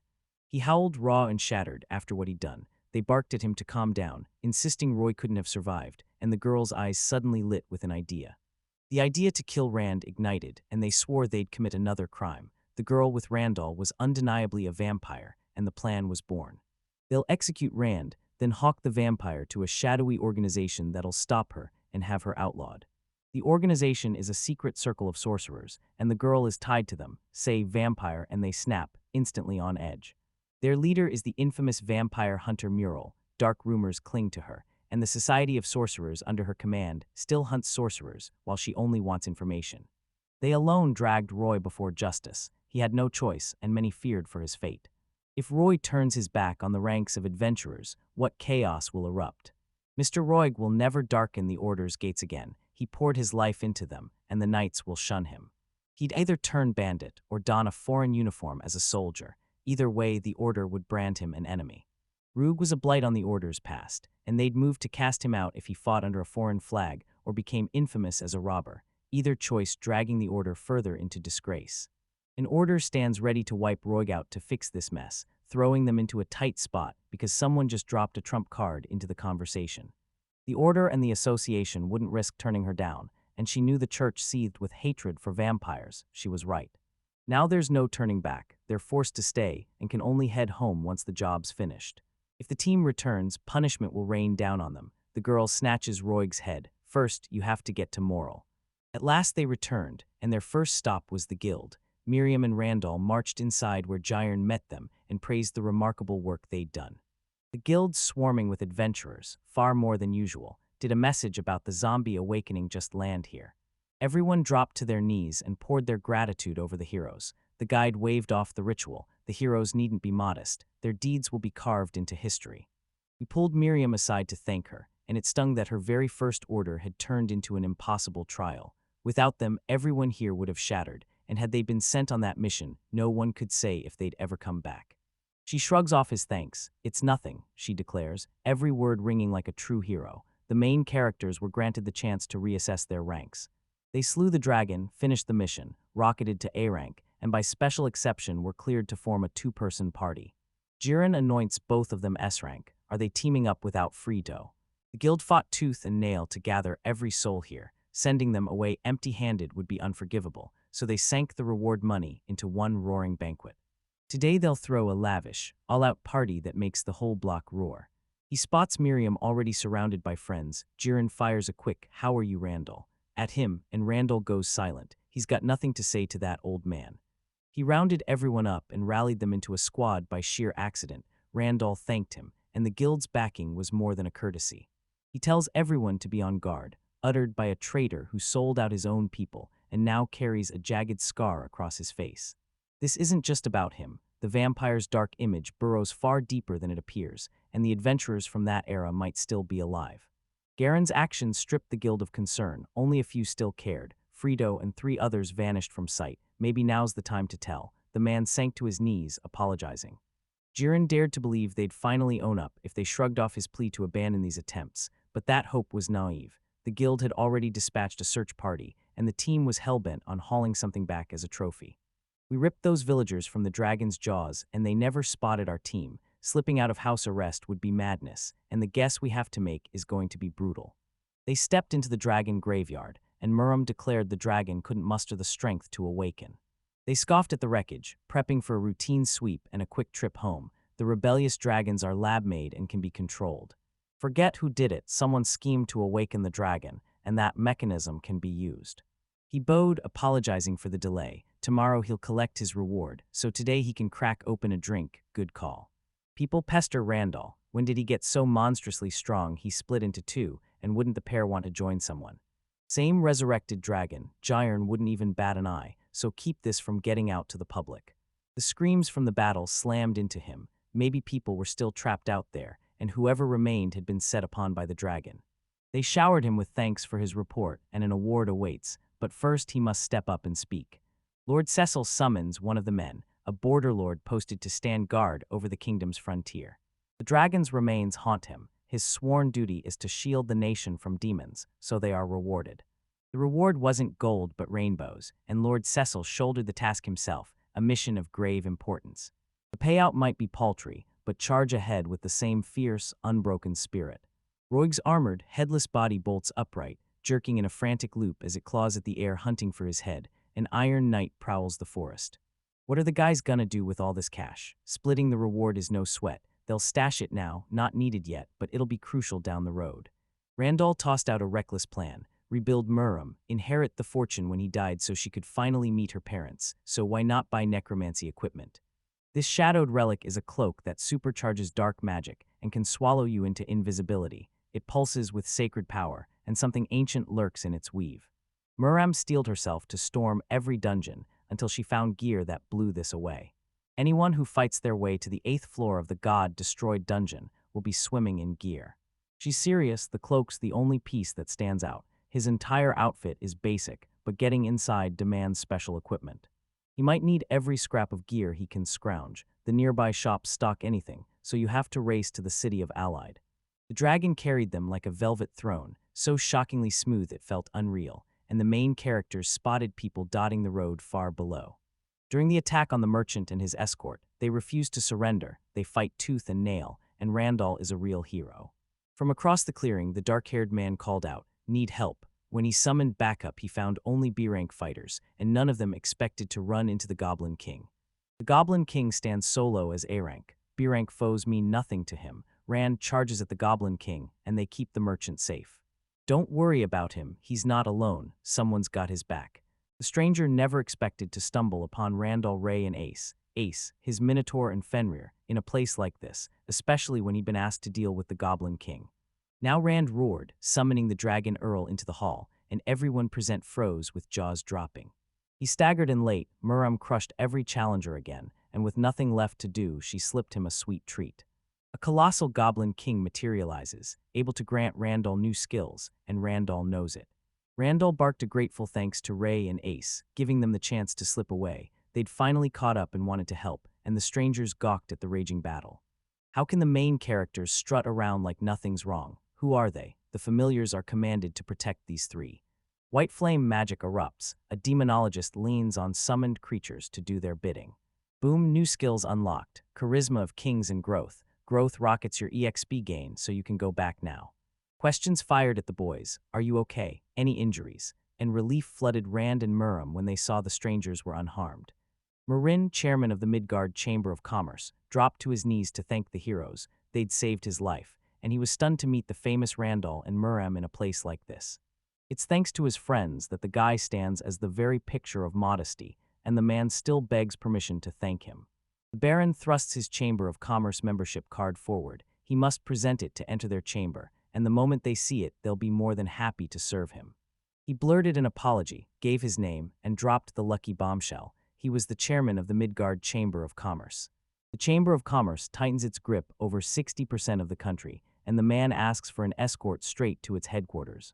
He vows to come back and formally thank the guys later, and the man grins as he eagerly pulls out his membership card to pay. They're unbelievably kind and grateful, carving a place for the main characters while the guy watches from the sky. They'll guarantee the guys get everything they need, and the man beams with pride as he hands out premium potions. Those who'd been frozen in place now tore through the streets carefree. Rand's fierce help turned the tide this time. Alan stands as the leader of the united group. His face lights up when he meets them, and he thrusts leadership into their hands, lead a joint squad if they'll come along. Randall snaps and refuses on the spot. He's not a leader and insists Miriam, not the guy, is better suited for this. Miriam and Randall will seize command of the group, leaving the guys wide-eyed. Randall is an S-rank powerhouse. Standing beside Randall's stand, Miriam was suddenly slapped with a B rank. She's insanely powerful and breathtakingly beautiful. She strides in to show the newbies and rips the air open with a roaring blast of magic. People's wounds knit shut, and they command fierce respect as an active S-rank adventurer group. At first another man held the reins, then he stepped aside and handed command to Rand, undeniably the more qualified choice.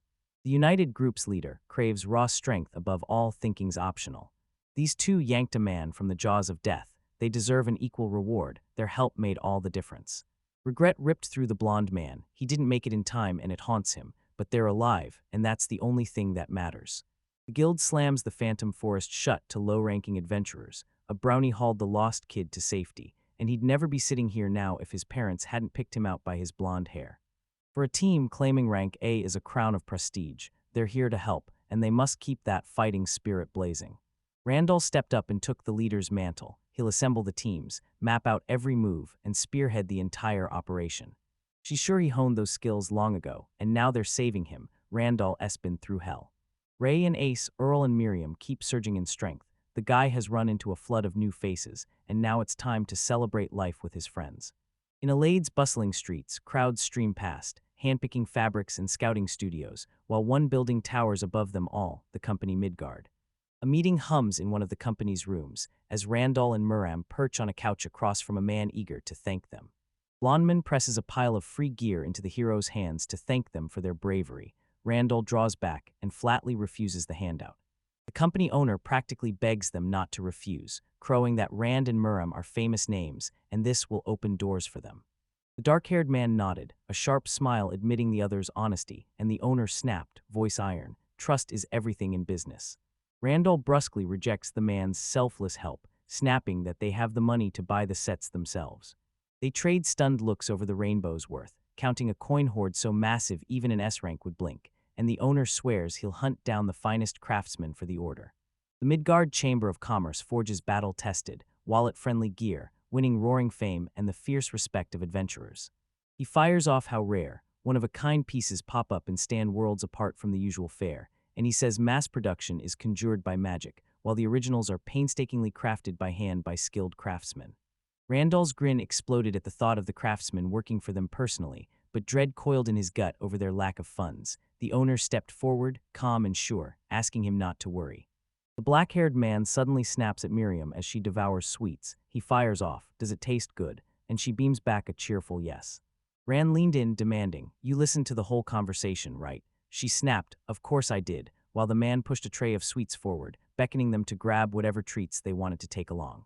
They spar over the rare skill to craft sacred items, and Miriam snaps that ordinary hands could never fashion such relics. She rips into a breathless roll call of divine weapons, laying out why supernatural beings forge each one, and even names the guys in the visibility cloak among them. The man breaks it down. These creatures fuse elven grace with dwarven grit. Rand reels. He'd thought elves long extinct, and Miriam's eyes sharpen as she decides they're a small-statured race just like her. He lays it all bare. Without their fighting skills and without slipping into hiding, the merchants would have hunted them down and sold them into slavery. Randall knows they harbor uncanny powers, but they stood defenseless. He points to the battered people of Miriam as living proof. The guy's about to assume the worst, but the man snaps, swearing he's been protecting them. He declares he doesn't protect people. He forges weapons instead, and says there are selfless craftsmen who ask for nothing but raw materials. The man snaps into action and dives straight into business, convinced the two sitting across from him are a tamer and a magician. Rand declared he'd become a necromancer and begged the owner for work. The owner blinked, clueless about necromancy, so Rand flashed a grin and set out to prove it. In an instant, a hulking, one-horned wolf materialized in the room, suspended in midair, and the man, jaw-dropping, knew the guy wasn't a tamer but a summoner.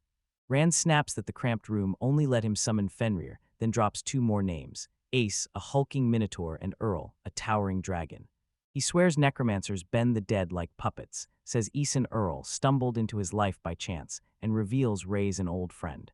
Marin smirks and says it's no surprise he treats him so kindly, and the guy shoots back a grateful thanks. The man throws out that they spoil the boy because of one of the necromancer's abilities, and the black-haired man fires back that he himself doesn't know the answer. Muram snarls that she can puppeteer anyone, even after maiming or killing them, and insists the boy has the same power, though he'd never use it. Marin bellows they'll kick off forging the equipment and orders the guy to craft gear for Muram, the Minotaur, and for Nier with the dragon. The owner leans in and asks if they need any more help. Muram snaps, "Tell me the moment hunters, demons, or vampires set their sights on you." He gave his consent, and she summoned a bat-shaped trinket, promising it would scream the instant danger neared. Miriam snaps that every trader's an informant and dealing with them won't faze him, and Maharan nods, promising he'll inform them. The merchant bows sharply, apologizes for keeping them waiting, thanks them for sharing their story, and slides a humble trinket forward, just a small token of their appreciation. Miriam's grin split her face as she bit into the heavenly sweets offered to her. The man thundered that in the shop downstairs, they'd find every single thing they'd need for the adventures ahead. With the owner off at an appointment, Randall and Miriam map out a lightning run to restock their inventory. The boy slips into the shop downstairs, and every eye snaps to him, while Rand and Miriam trade a knowing glance. They've never seen Ray feed and reckon spirits just don't need to. A man barrels into the room, pins the boy and girl with a hard stare, and bellows, "Slavenly adventurers." The man reveals himself as Baron Glim, fury crackling as he turns on the couple in his shop and pelts them with scathing insults. Glim jabbed a finger at Rand and Miriam, snarling to the worker that they were the porters for the candidates for fallen heroes. Miriam ribs Rand about his fame with a grin, and the man keeps railing, his displeasure thundering out. He strides up to Miriam, calling her beautiful, then leans in and hisses obscenities into her ear. Miriam refuses to step aside and shoots back at the man with a mocking grin. Do even pigs talk these days? She fires back, insisting even children know the rules of public etiquette, and he explodes, roaring that he's stronger than them. Marin storms into the room as the Baron launches a scathing report, ripping into the girl and the guy, and Marin, furious, snarls, "Did Glim laugh at them? They were my saviors." The Baron bristles, questioning whether the couple belongs here, and the merchant erupts with a raucous tale of how they overpowered the dragon in battle, and then, against all odds, saved its life. The crowd gaped, bewildered, suddenly drafted into watching a brief, electric scene unfold between the Baron and the merchant. Glim roars at Marin that being a guy or a girl doesn't determine strength. The merchant scowls and refuses to listen. The Baron still seethes, convinced his role as a reliable trading partner can be compared to those who only saved a life. Marin snaps at the man. If that's the case, he snarls, they'll have to sever all cooperation with Mr. Glim. The Baron froze, struck by his words. A raw scream ripped out of him as the truth landed, and he couldn't make himself accept it. Marin lunges to mirror the Baron's example, calling out their ranks and contributions, and hammering home how vital they are. Glim stands there, completely lost, understanding nothing. The merchant closes with a sneer, slamming Glim as a mediocre, spendthrift Baron squandering his father's savings. Glim erupts at Marin, then summons his guards to his side. Fury crackled as an angry man found himself ringed by saber-wielding thugs, blades leveled at him. Glim stared in disbelief and snarled that the merchant wouldn't get away with a thing. Glim ratchets up his threats, spitting that the man is a worthless creature, and bellowing that, with Lord Sussis Leam backing him, he'd watch Marin suffer without a second thought. Marin snaps that merchants may hunt profit, but they live by a code. People like the Baron who defy them aren't their customers. Rage searing through him, the Baron spun on his heel and stormed off the premises, sneering that the store was a shack and swearing he'd never set foot there again. He spins to the customers, bows in apology for the unpleasant incident, then thunders that prices will be slashed in half. The next man steps up to Rand, locks eyes and hurls a blunt apology, insisting everything's fine and the merchant isn't to blame. They burst out of the shop clutching a jackpot find, realize Marin's unnervingly calm composure isn't new, and Miriam suddenly finds himself drawn to a man selling caramel apples. Approaching the display case, Murem storms up and snaps an order for 10 sweets in one breath. Randall's jaw drops at the sheer number she just demanded. Randall blurts she'll get fat from all that food. Murem snaps it's rude, and Randall realizes she's stopped cowering around people lately. Mirren snaps it's all your fault. He reels, baffled, and asks again, and she sidesteps, suddenly obsessed with a display case full of irresistible food. A satisfied grin floods Randall's face. He smiles, convinced he's genuinely happy. The team of former S-ranks storms into the witch's lair. The girl stands with her back to everyone, and the room hangs thick with a suffocating gloom. Fox Spirit sprawled across the floor when suddenly one of the girls spun on the witch, snarled that she was a man, and snapped they'd not seen each other in ages. The witch's voice rips through the air as she cries out the name of the girl from the team, and a man strides forward, grinning at Moral. Long time no see. Moral explodes into view, spits male at her, and she snarls she'll return the favor. The witch sneers fools. To humiliate them, Male snatches a stick topped with a hat and shouts, "It's the hat of a dollar hand." Quellis slammed the call to Moral and blurted, "It's Mr. Roig," before the words were ripped away, and the girl crumpled to the floor, clutching her throat as she started choking. Her jaw drops. How could he turn into a Dullahan when Mel buried him? Morel snaps, denying it outright. He explains she cast a glamour over her features to slip past the knights and dodge capture. She warns they won't stay hidden forever. Moral, the iron-fisted head of the Sorcerers Association, storms in and coldly vows to silence both the knightly order and Roig. The crewman reels, shouting, "What's going on?" Moral snarls, "You idiot," and spins to Male. Has Roy become a July hand? Male falters, "I'm not sure." Morel snaps that the head was treated in utter secrecy, and every trace of decay was expertly masked, as the girl spins to the man and drops that she abandoned her teammates and went back to her. Male's gaze drops, thoughtful. She declares she has her own methods, and the vampire hunter nods in agreement. Morel fixes the team with a hard stare and snaps that they must stay hidden, not get caught, and tell him the moment they need anything for the second gift. He snaps back that she's unsure about their preparations and insists they won't stand a chance against the monsters and vampires. The huntress leans in and asks if the girl is cooking up an intriguing gift. He drops Miriam's name, the vampire, and the ex-Tamer Randall into the conversation, and Murrell snaps, stunned, what became of Randall. She snaps that he's not a vampire. He's different, maybe even stronger. He scoffs in indignation, ready to tear her argument apart when a stack of mail crashes onto the table and cuts him off. A man thunders that Rand's become a monster, and their old tactics won't work. She then explains why and exactly how she turned Roy into one. Morel snaps she can shut down every assault if she can study the vampire and the tamer. She urges the team to fetch one and vows to forge them into a squad of heroes. The huntress thunders that her power will keep the team safe. Male nods in agreement, but Frito's gut twists as doubt claws at him. Doubt gnaws at him, but he steels himself and accepts the task, convincing himself that with her power, he'll finally become a true hero. The second girl spits that Miriam's driven Rand insane, and the hunter suddenly cries, "Male," while snapping that her comrades have gone mad. Muramandal, shadowed by a roaring dragon, strode up to the Lord's palace. Then a voice thundered from behind, demanding, "Who are you?" The armored knight guarding the palace grounds recoils, armor clanging, as they suddenly materialize from thin air, and he snaps, "Who are you? Where did you come from?" Rand strode up and announced his name, laying out who he was to the knight. The boy blurted that they'd come to see Lord Cecilium and meant no harm. The knight bows and apologizes, promising to inform the lord of their arrival. Rand and Murem crane their necks, jaws dropping as the palace towers over them. Inside, a tall, fair-haired man looms before them, the very Margrave Lord Cecilium. Randall's cheeks ignite with embarrassment as he stands before the lord. The blond man flashes a grin, asks to speak to him informally, and thanks them for everything. Randall swallows the lord's words and dares to call him you. Cecilium's grin erupts, clearly pleased. He cuts to the chase, thanks the adventurers, then grimly admits the fee he paid still falls short. The lord grills the boys about their dreams, vowing to bend fate and make them real, then gushes about matching his daughter with a man like Rand, sending the dark-haired man betrayed with embarrassment. Randall snaps that he doesn't match the lord's description, then fires off a question about becoming Viscount. Cecilium confirms it. The black-haired man staggered as the title's meaning slammed into him. Murem grinned, thought it cool, and snapped, "Don't agree so easily." The lord suddenly drops a mansion into their laps. Randall, baffled, fires off the same question again. He jabbed the mansion's spot on the map, voice hard. "That used to be my relative's land," he snapped, "and I won't let it sit empty." Randall sizes up the offer as a sweet deal and pictures breezing there with Earl's help, but a thin thread of skepticism tugs at him. The Lord lauds their foresight and lays bare the subtle dangers. His territories crawl with evil spirits and the undead.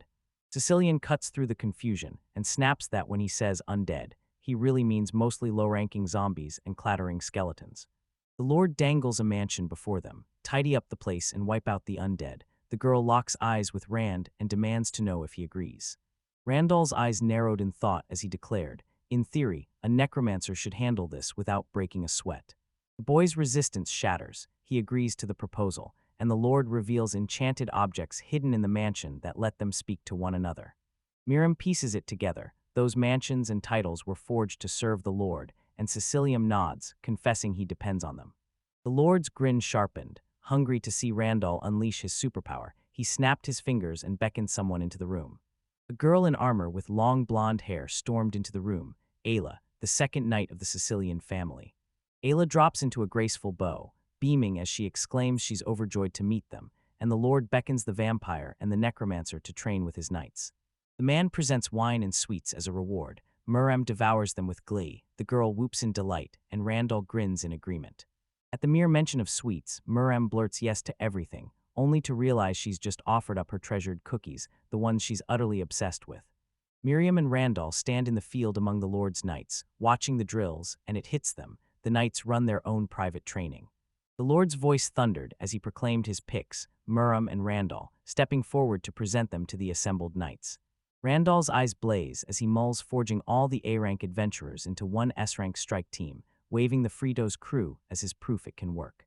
Miriam's convinced the team he represents has written them off as below S-rank. Randall isn't buying it. Mirren flashes a daring grin and tosses, which strength should I fight with? The knights in the crowd bristle, their disapproval slicing the air. The Lord yearns to behold them in all their glory and pleads that none die. Randall summons Earl Ray and Assat to him. The Lordside team reels as the Minotaur, Dragon, and Wolf burst into view, monstrous veins of power, and the team realizes with a jolt that each one is an S-rank threat.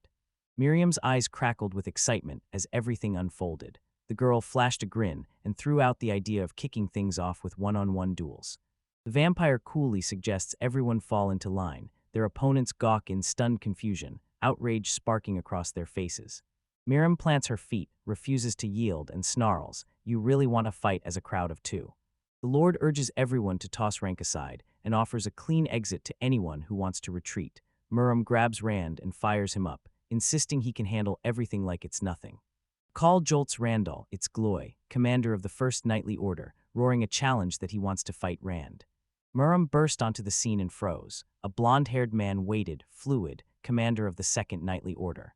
She grills Fluid about how many orders he has. He snaps that he only has 3 and names 5 other high-class commanders.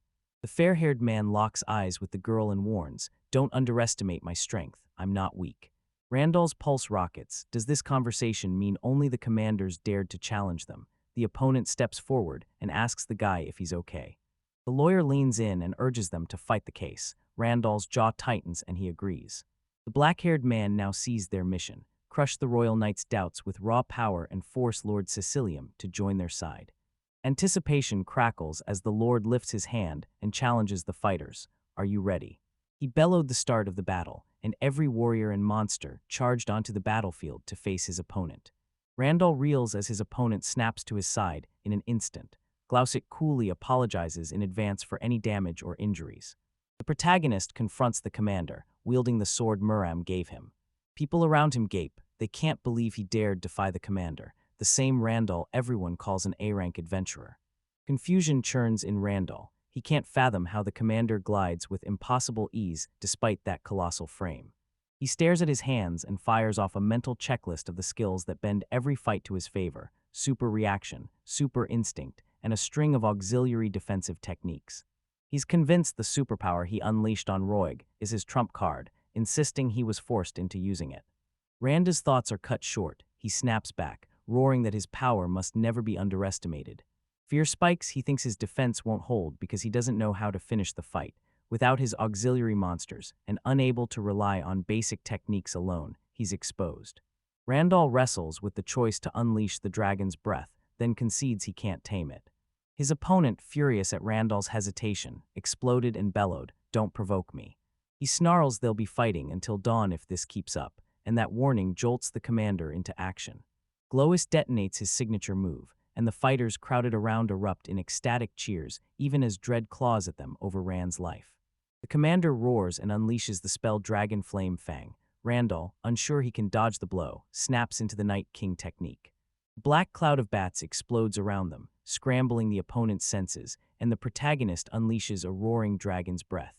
A brutal force barrels into Glois, driving him to one knee where he locks up, utterly unable to move. The commander grasps the full, terrifying force of Randall and knows that if this pace holds, his knights will be crushed. Randall plants his blade on Glois' shoulder, daring the duel to end on the spot. The opponent crumples to the ground, his weapon clattering away as he chokes out his surrender. Muram, watching every move, snarls at his opponent that everyone else is finished. Now it's their turn to wrap this up. Fluid, seemingly spent yet burning with fury, explodes forward and lunges at the vampire. Muram rockets aside and slams into the dirt, limbs thrown wide. She snaps her finger and vanishes, a black mark blooming in her place.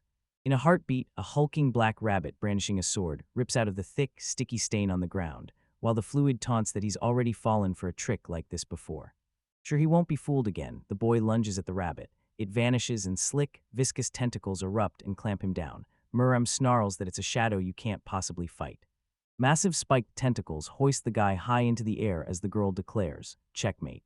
Gasps ripped through the knights around as everyone reeled that each of the opposing team had defeated their fiercest fighters. The Lord simply declared this was exactly what he expected. The Lord of the Knights thundered his admiration for the boys, all crackling in every word. The other fighters exhaled in relief, glad they hadn't marched onto that battlefield with them. Some fighters utterly crushed the commanders they faced, the lords pointing at Ella, the woman they crossed paths with earlier. Ayla storms onto the battlefield and throws down a challenge at the boy and girl, while the knights around her shout that she can't resist a ruthless clash and that she's the strongest of the remaining fighters. Voices rose in unanimous agreement, and Lord Cecilium declared it would be a great experience for the girl. Ayla tenses and darts for her sword. The Lord cuts her off and says he has a task for the girl first. The man snapped for Ella to escort the guests to the mansion. Ella's jaw dropped, shock hitting her like a punch at the Lord's words. Randall scoffs, declaring it's unnecessary. Lord Sicilian demands it. The Lord barks at Ayla to calm down, promising that the moment she finishes this task the battle will ignite. He proclaims the girls the strongest warriors, and Ayla drops into a low bow to thank Cilium. Rand hints the girl reads the room the way Miriam did. The Lord briefs Ayla on her duties as a guard and escort. Ella's consent blazes forth, and the Lord proclaims he relies on the girl without reservation. Ella vows to be their shield, and they seize the girl's offer. The Lord bows his head and apologizes to Fluid for tearing Illa from his side. Fluid agrees, voice tight, it'll be hard without a commander, and when the Lord offers the boys to stay longer, they accept. The man announces he'll introduce them to another revered figure, and the Lord leans forward, eyes alight, declaring he can't wait to meet them. Randall nods, confusion knotting his brow. He doesn't get why they're being introduced or what's happening, and Cecilia smirks, saying he's only here to show them off. The respected man the Lord wanted them to meet is Baron Glim. He's still seething over how the Baron spoke to him and is itching to meet the boys. He shrugs off fighters' ranks. The Baron is convinced his intel will let him land a decisive blow against the Midgard company and climb in the Lord's favor. Glenn relishes his flawless plan, plotting exactly how he'll make the Midgard company pay, when the Lord and his boys sweep into the room and apologize for the delay. The Baron thanks them, unaware of who stands before him. Then his smile collapses and Glim, Rand, and Miriam freeze, shock ripping through them. Rage flared in Lim as he snapped, "Why are you here?" Lord Sicilian, stunned, blurted, "Do you two know each other?" Muram explodes that at the Midgard's door, a man asked her to do decent things. The Lord freezes in shock. Glenn tries to shrug it off, insisting the girl must have mistaken him for someone else, but she snaps his name like a trap, and Lord realizes he was the one who fought Marin. Sicilian glares at Rand and snaps, "Is this all true?" Rand doesn't flinch. He confirms every single thing, and Glim erupts as rage boils over. The Baron bellows that the Lord must not be fooled. An accuser snaps that the Baron is a fraud, and the boys are his accomplices, slamming a document down as proof. Cilium snatches the papers, reads them, and growls that if they're true it's a massive crisis. Hope sparks in the Baron's eyes. Rage cracked the Lord's voice as he thundered, "Would you still say that if it were true?" Glim blinked, utterly bewildered. Sicilium snarls he owes the Baron no trust, certainly not in forged papers. The Lord recoils, furious and mortally offended by how Glim treats the realm's honored, respected people on the man's behalf. The Lord snarled that Glim would pay with his head. The Baron crumpled to his knees, apologized, and begged the man for mercy. Suddenly Lord Sicilium slams a choice at the bowing Baron, and Glim, utterly baffled, snaps up and demands, "What choice are you talking about?" Brutal choice glares at him: die as an aristocrat, or leave the Lord's lands with his commoner relatives. The Lord warns that if he picks death, his deed will be sealed behind these walls. The Lord warned that if the Baron chooses differently, Sicilium will race to the capital with the report, and the Baron and his family will be crushed by the consequences. Randall's blood runs cold. Are they really going to execute every one of Glim's relatives? The Baron, a volcano of rage, unleashes his assault.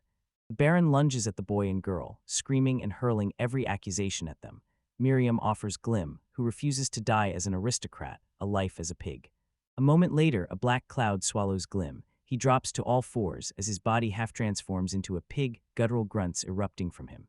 Randall explodes. "Did you actually turn the Baron into a pig?" She snaps, "Partly, I did, because he still looks the same."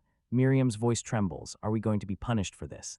The Lord waves aside their worries, vows he won't burden them, then points to the stairs and urges them to explore the basement. They plunge into the basement and freeze at the sight of a colossal horn planted in the room's center, a dragon's horn, salvaged from a dragon cemetery. Lord Sicilium presses the horn into the light, declaring it's been in their family for generations, and telling the boy bluntly he can either put it to use or sell it. Randall lunged forward, demanding the truth from the Lord. The man simply nodded, cold and unshaken, declaring he had absolutely no need for the horn. The dark-haired man snarls they'll never sell it, tossing Murama a sharp hint. The girl seizes it and launches into action. Miriam snapped her fingers and unleashed a colossal vortex that hurled the horn into the sky and swallowed it whole. She hurls the question at the dragon, "Do you understand me?" And the dragon's roar shatters the air in a thunderous yes. The forciball tore from the vortex and slammed into Miriam's palm. She whirled on Earl and barked a command. Earl devours every spark Miriam created, roars, rises into the air and swells into a towering colossus. Earl drains that raw energy, his power surging and electrifying the boys. Then he explodes from dragon into Dragon King and crushes the Lord. Randall, Miriam, and Illa vault onto Earl's broad back and fly straight for the mansion, as Illa unravels the owner's origins and the mansion's history. The dark-haired man staggers back, stunned by Ayla's story, and spits, "So that's how it is." Earl's massive now, so they ride him like a living wagon with a wooden carrier lashed to his back. A crackling announcement declared they were nearly at their destination, and Randall roared at Earl to begin the descent. Randall beams, practically throwing his thanks at Earl for the ride. Miriam steps in front of Isla and declares the girl has two choices. The vampire snarled an ultimatum: return with the dragon at her side, or expose everything that happened here and beg for help. Ayla's chest tightened as it hit her. Lord Sicilium had spilled every secret. Earlier that day, the man had told them there was something they needed to know about Ayla. The Lord thunders her full name: Isla Alvar, the Baron's sole descendant, the only living heir to those territories. The man warns these places are death traps. Monsters can rip even B-rank fighters apart, and several dungeons choke on clouds of poisonous gas. Randall reels in shock as even B-ranked fighters are being picked off by the monsters, and the guy guesses they're migrating into populated areas. The Lord's jaw clenched, his suspicions confirmed. He saw they'd already blasted open one of the caves, unleashing monsters and choking plumes of toxic fumes. Miriam snaps, "Is he sending us there?" Sicilium steadies them, tells them not to worry, and rattles off the measures they've already taken. The Lord rips open the memory of finding Ayla, a tiny girl curled in the heart of a ruined house, miraculously unscathed. Rand demanded whether anyone from Alvar had survived. The man growled that only a handful remained, and they all live on his lands. He bellows that the Alvar children aren't like other aristocrats. Sicilium roars they fought for their house to the last. Silence crashed into the room as they froze, desperate to drink in the shock of what they'd just heard. The Lord roared that the place had turned into a ghost house, sealed in by mountains on every side and pierced by 4 yawning caves. The man says they somehow lost control of one cave, then the royal guard stormed in and neutralized 2 caves. Mimi's eyes snap wide. Only 2 untouched caves remain, and the Lord vows to hand those caves to the boys because the royal guards can't cope with them. Sicilium lays every acre and the title at his feet. Randall recoils, insisting it's a burden he can't shoulder. As the conversation swings back to Miriam and Illa, the girl shrugs, saying she has nothing to add to the Lord's tale. Then a vampire cuts in, demanding to know what she intends to do. She snaps the girl's full name and demands to know her intentions. A deafening roar erupts from right behind her. Shock pins Isla to the spot. She chokes out "monster," her voice trembling. Later, the girl crumples unconscious. Miriam snaps to her feet and commands Randall to ready himself for the attack. A shadowy shape exploded into view before them, and Miriam's eyes flared with sudden recognition. Ayla's eyes snapped wide. She bolted upright on the bunk, scouring the room as the explanation for why she's in the mansion slammed into her ears. Myra and Randall loomed before her as the vampire hissed that the girl's sudden collapse had them thrown into a panic. Ayla scrambles to reel her scattered thoughts back in, and a memory slams into her. She saw some kind of monster. The girl stammers an apology for the inconvenience. Miriam brushes it off with a grin, telling her not to worry and declaring he adores the mansion, ghosts included. The vampire pins the blame on her escort. Ayla staggers in confusion, and Miriam relays his urgent plea that the girl not lose consciousness again before summoning the guest into the room. A spectral figure glides through the doorway. Robert, the Alvar family's butler, returned as a ghost, and Ayla, stunned, blurts, "Grandfather." Robert swore he'd been waiting for the girl the entire time. Ayla erupted with uncontainable joy. Relief crashes over him. He can finally calm down, but he can't stay here long. Ayla's eyes go wide in disbelief, and she lunges to stop him. She screams her successes, raw with emotion and clutched by the terror of losing it all. Ayla recounts how the order arrived and swears she'll definitely do something with this house. His spirit bled into the air, whispering pride for his granddaughter as it winked out, and Ayla lunged, clawing at the vanishing shape to drag him back. She crumples to the floor under a tidal wave of grief, wailing because her grandfather has vanished, again. Randall tells her not to worry, utters the man's name like a summons, then channels raw necromancy and tears him back to life. Shock rips through Robert. He demands how the man discovered his name, and Randall smirks, saying he'd seen it on a list in the documents. Grief and joy collided inside Isla as she buried herself in her grandfather's arms. Robert squeezes her back in a tight hug, grinning as he declares the girl hasn't changed at all and concedes it's far too soon for him to go to the master. The man pours out his gratitude to Randall and Miriam, and the boy and girl beam, brimming with pride at their work. Robert bursts with relief at finally having a master again, but Rand flatly disagrees. Illa gushes that her grandpa is a great man, and the old man chuckles, calling himself a great monster.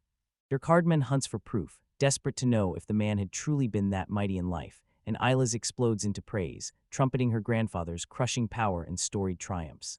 Robert still reels that the dead can be brought back to life, yet something else hooks him even harder.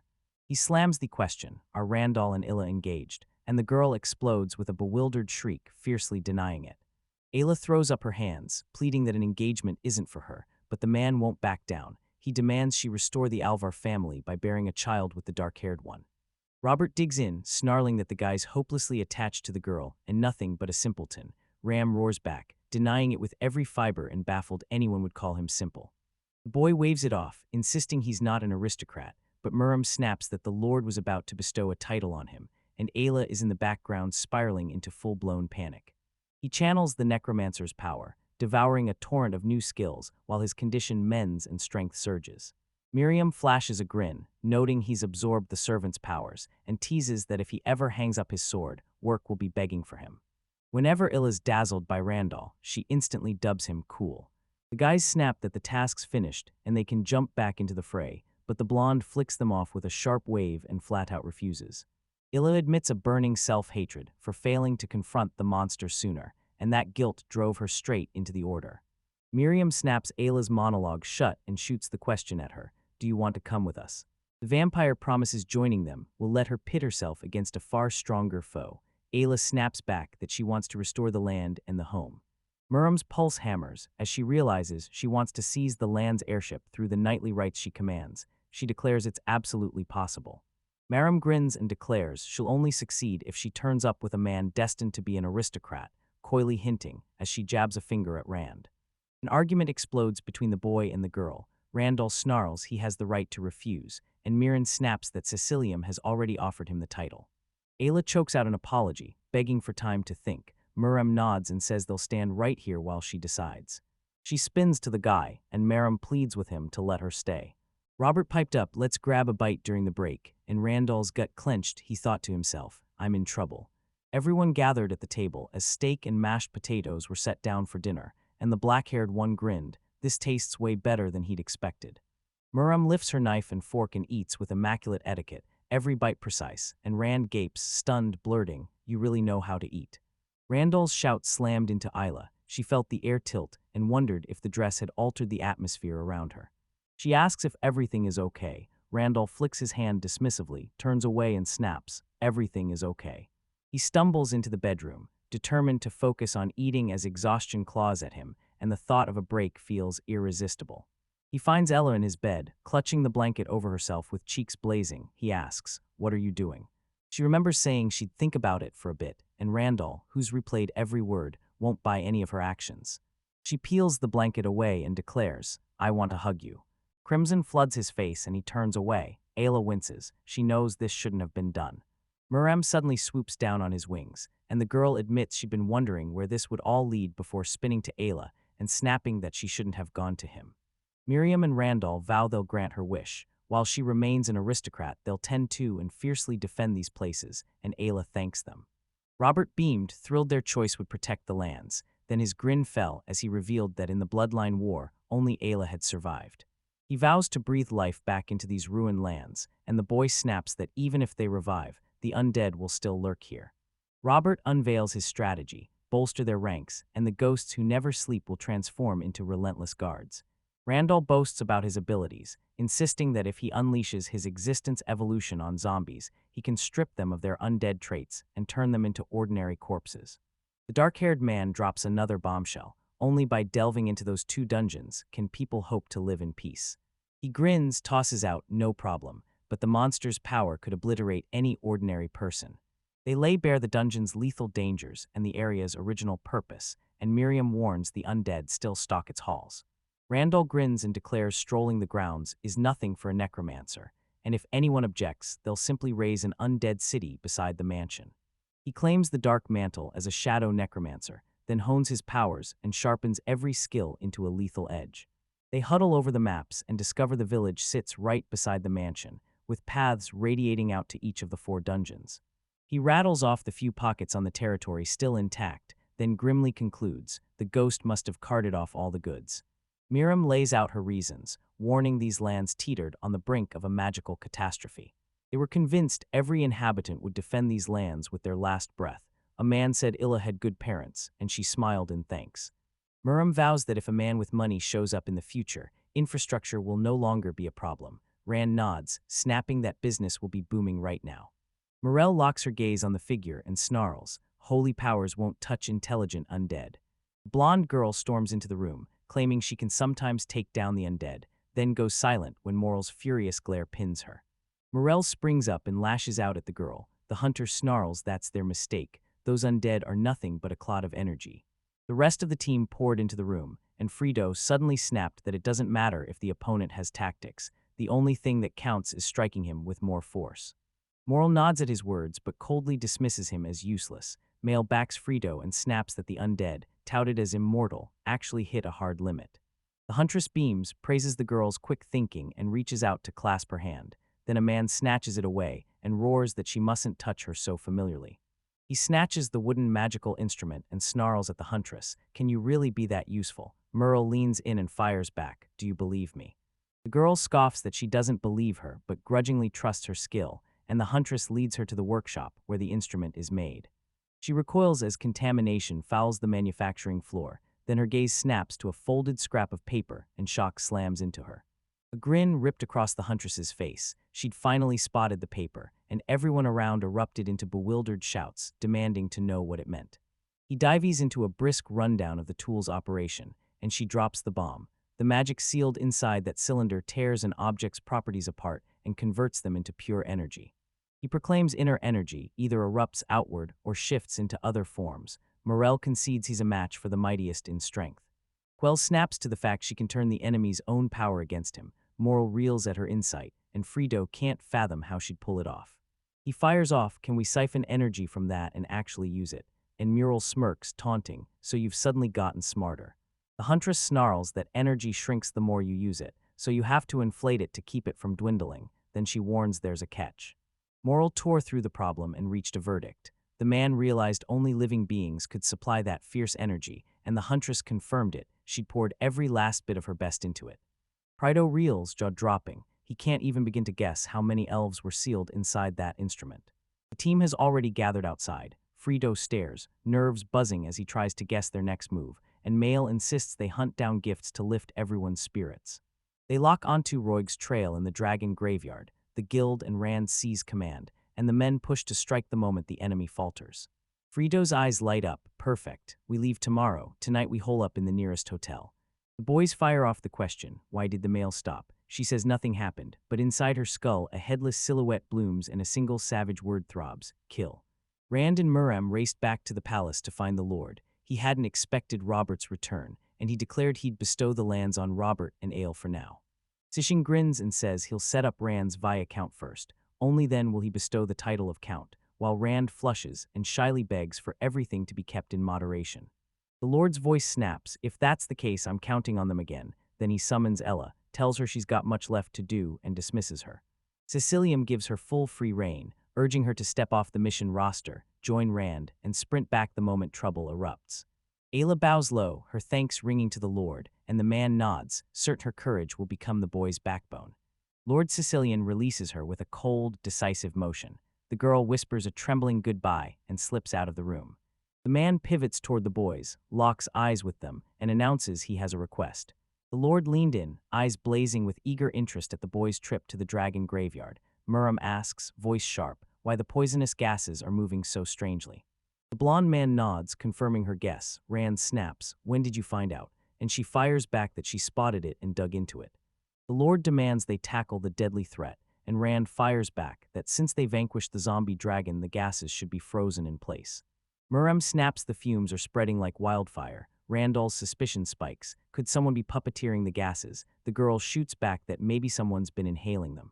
The guy figures anyone who inhaled a massive cloud of poison and still lived must be an immortal monster. Muram finishes the thought. Their opponent will probably be even stronger.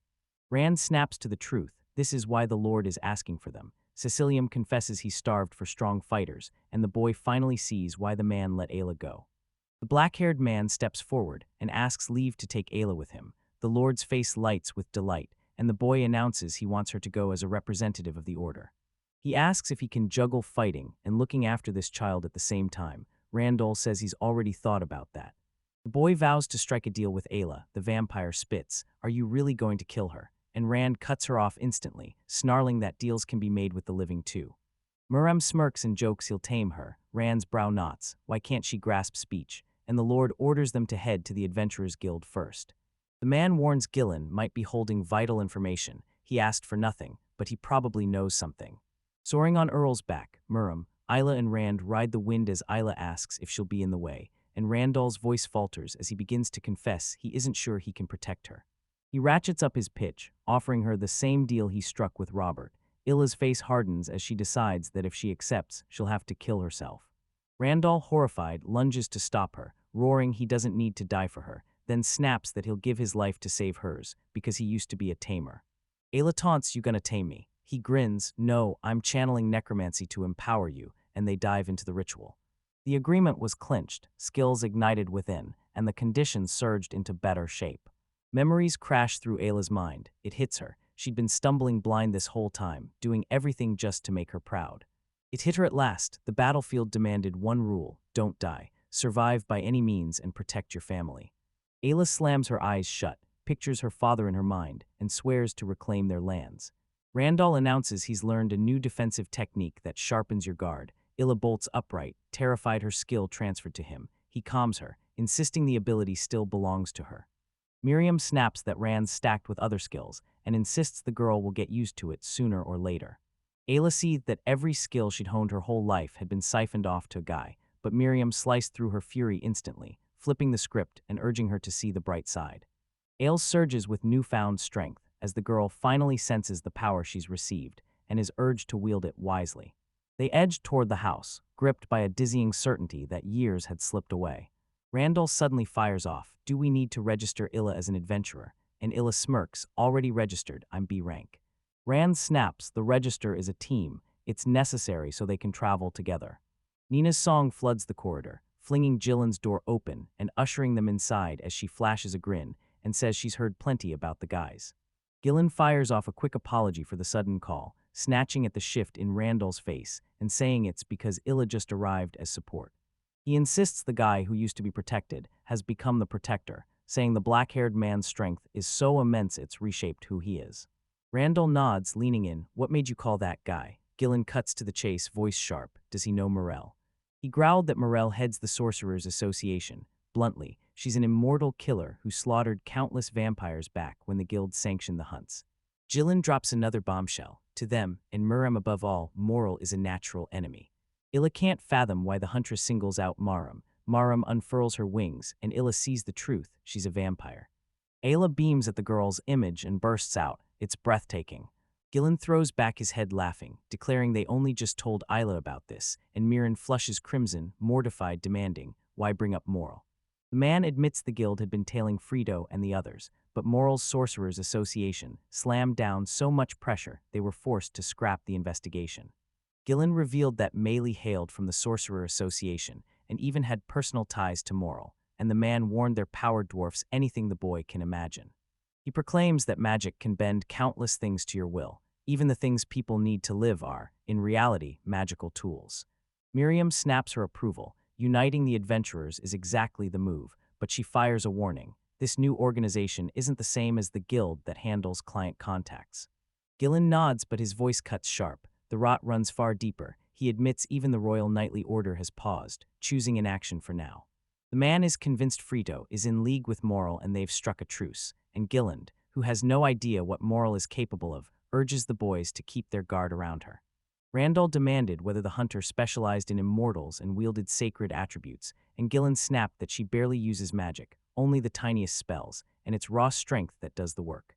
He proclaims her nickname fits like a glove, even though she doesn't specialize in weak attributes. Muram steadies him, insisting any undead would be forced to answer to holy power, and they both conclude Moral is a monster in human skin, far stronger than elves or vampires. The vampire snapped, "Did you do anything to a woman during your military service?" And Gillen choked, teeth grinding as the question jammed in his throat. The man roars that nothing like that happened, but everyone knows he's lying. Nina snaps that calling it nothing at all would be a lie, and Gillen screams again. The boys press him were he and Morel lovers. He just smirks. Back then she was a radiant beauty and an impregnable tower no adventurer could breach. He says dozens of elite fighters went to face her, and none ever came back. The official story says she drained the life out of them, wringing every last spark until their spirits were spent. Gillen confesses she once worshipped immortals and ran experiments on them. Miriam cuts to the chase. The man slept with a monster, and now he's boiling with fury. He warns them to handle her with care and then drops a bomb. Her main target is Muram. The girl leans in, hope sparking in her eyes. A man tosses and groans in a restless sleep. She dreams a headless knight barreling toward her as the words "kill all" swirl and rain down around her. She bolts upright, Nightmare's shadow clinging to her, claws the panic down with steadying breaths and vows she won't lose. The boys storm into the dragon graveyard. Muram snaps that the lack of gas isn't a reason to relax. Then morale suddenly surges and starts to warp Ayla's condition. The girl collapses to the ground and the guys sprint over, shouting if it's the pressure. Ayla rasps that she can barely draw a breath. Rand thrusts his hand skyward and conjures a spell that ratchets up the air pressure around the girl, easing her condition, and the blonde breathes a grateful thank you. A deafening roar shatters the forest. Muram instantly knows it's not the pressure, orders the others to fall behind her, and strides forward to figure it out herself. Randall snaps that he understands everything, then draws a glowing magic vial from his cloak. The three magical monsters explode out of the bubble. He throws the whole mess at Ray and the others, and Muram turns her back and fires him a quick, grateful thank you. They split up. Rand yells for Ayla to come with him, vowing Muram will be fine and warning that the pressure is coming from Merle. Randall is convinced that rescuing Morel's men will forge them back into adventurers, and he implores the girl to unleash every ounce of power they possess. Minutes earlier, the Fritos team slammed into battle with a headless knight, and one guy blurted, "Is that Roig?" Mael reads everything like an open book and declares it's not Roig anymore, it's Dullahan now. The hulking knight lunges and wallops the man with brutal force. The girl crumples to the ground, clawing for air. They sprint to the girl's body and freeze at the sight of a gaping wound. Quell lunges forward and casts a frantic healing spell. A man snarls that Dullahan reeks of death and will die soon. she slaps the claim away as Morel's trickery, knowing many elves' lives are trapped inside the magical instrument. He bellowed for them to toss the object this instant, but she brushed it off as useless. Once the Dullahan locks eyes on you, there's nowhere left to hide. He stood stone-cold serious. She snarled she'd kill him, even if it cost her life. A dull hand materializes from nowhere and lunges at them. The boy snaps back with a savage strike. Quell snarled that the undead belonged to darkness, whipped out a cross and slammed it forward as a holy relic, and it worked, driving them back. He won't step aside as the monster zeroes in on her, and she refuses to be underestimated, sweeping her wand to etch many pentagrams into the ground.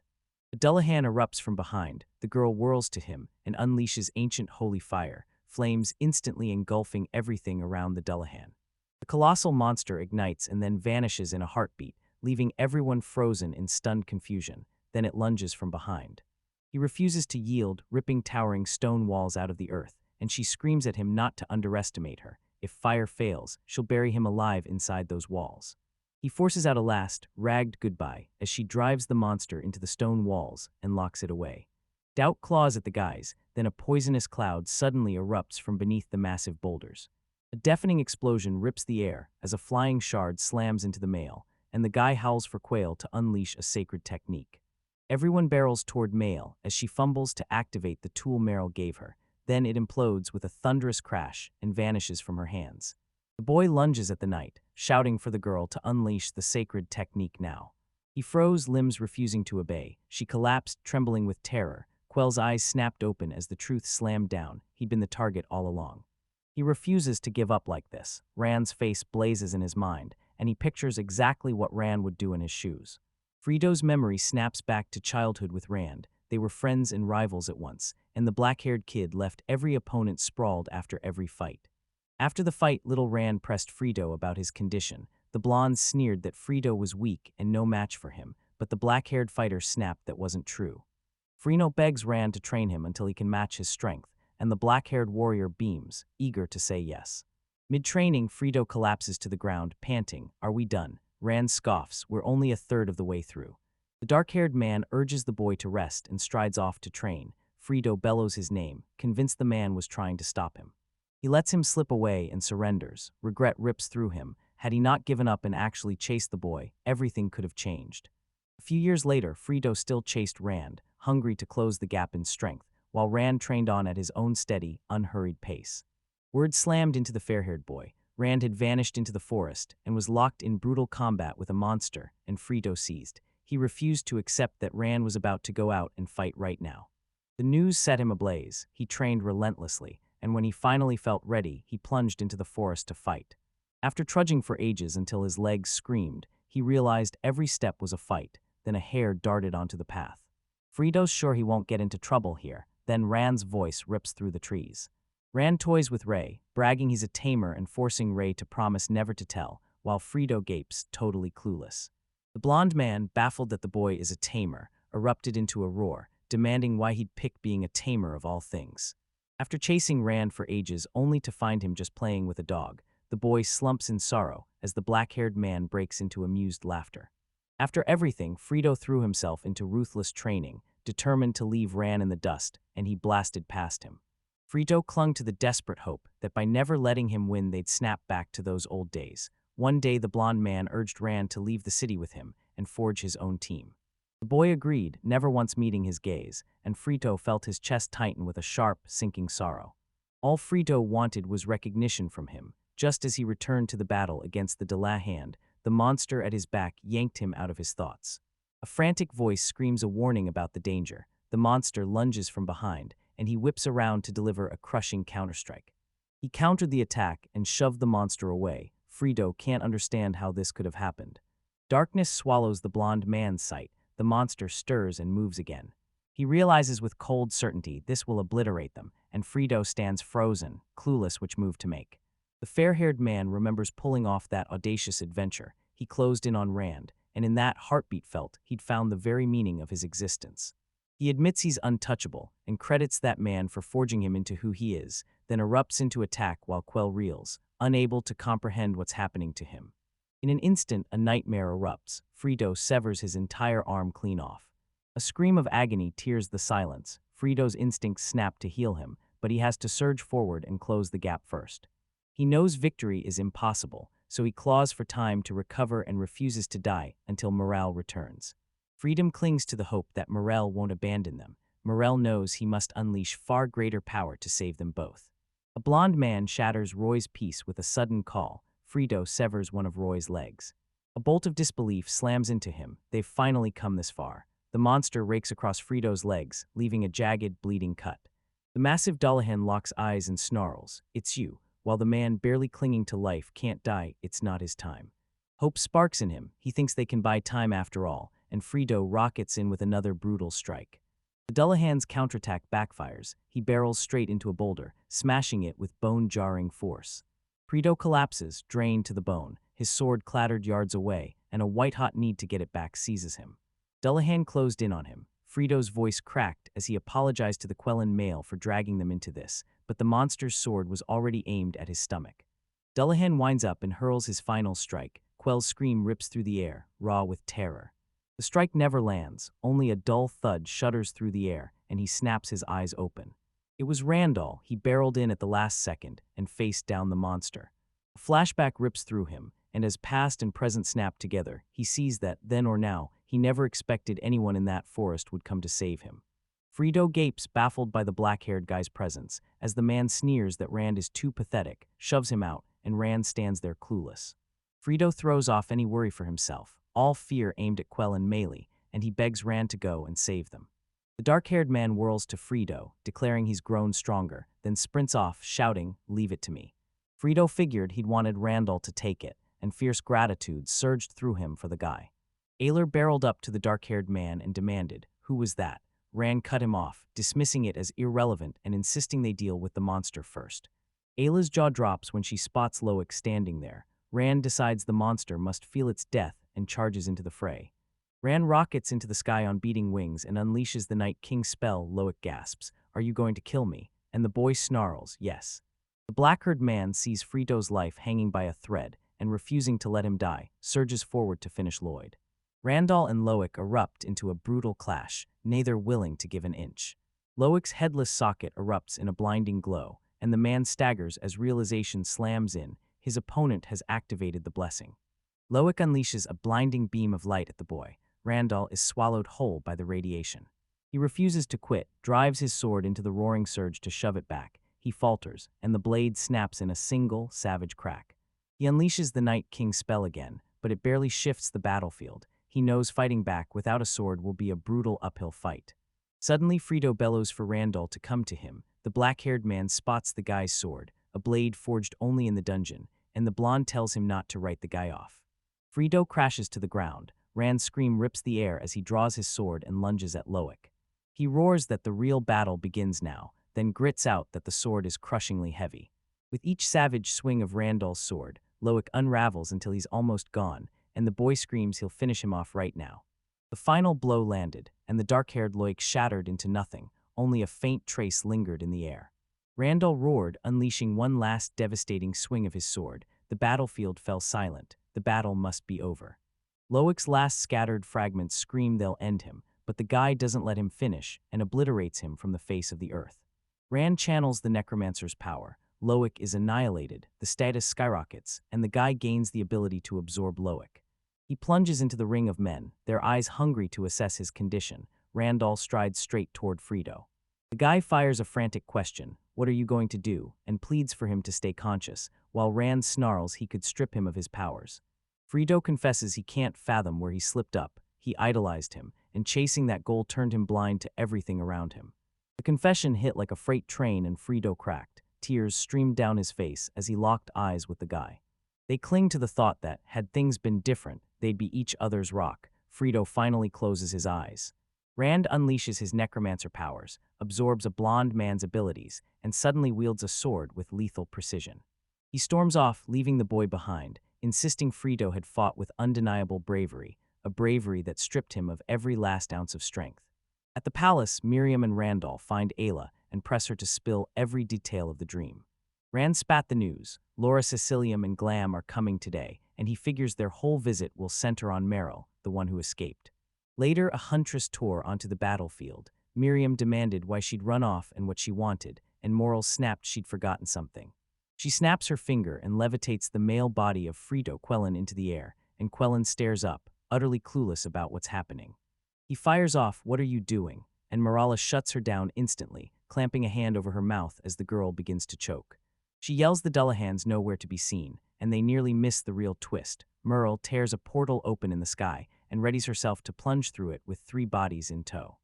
Muram and Morel burst into each other's arms in an ecstatic reunion. Then the Huntress rockets into the portal as they beam at finally finding one another.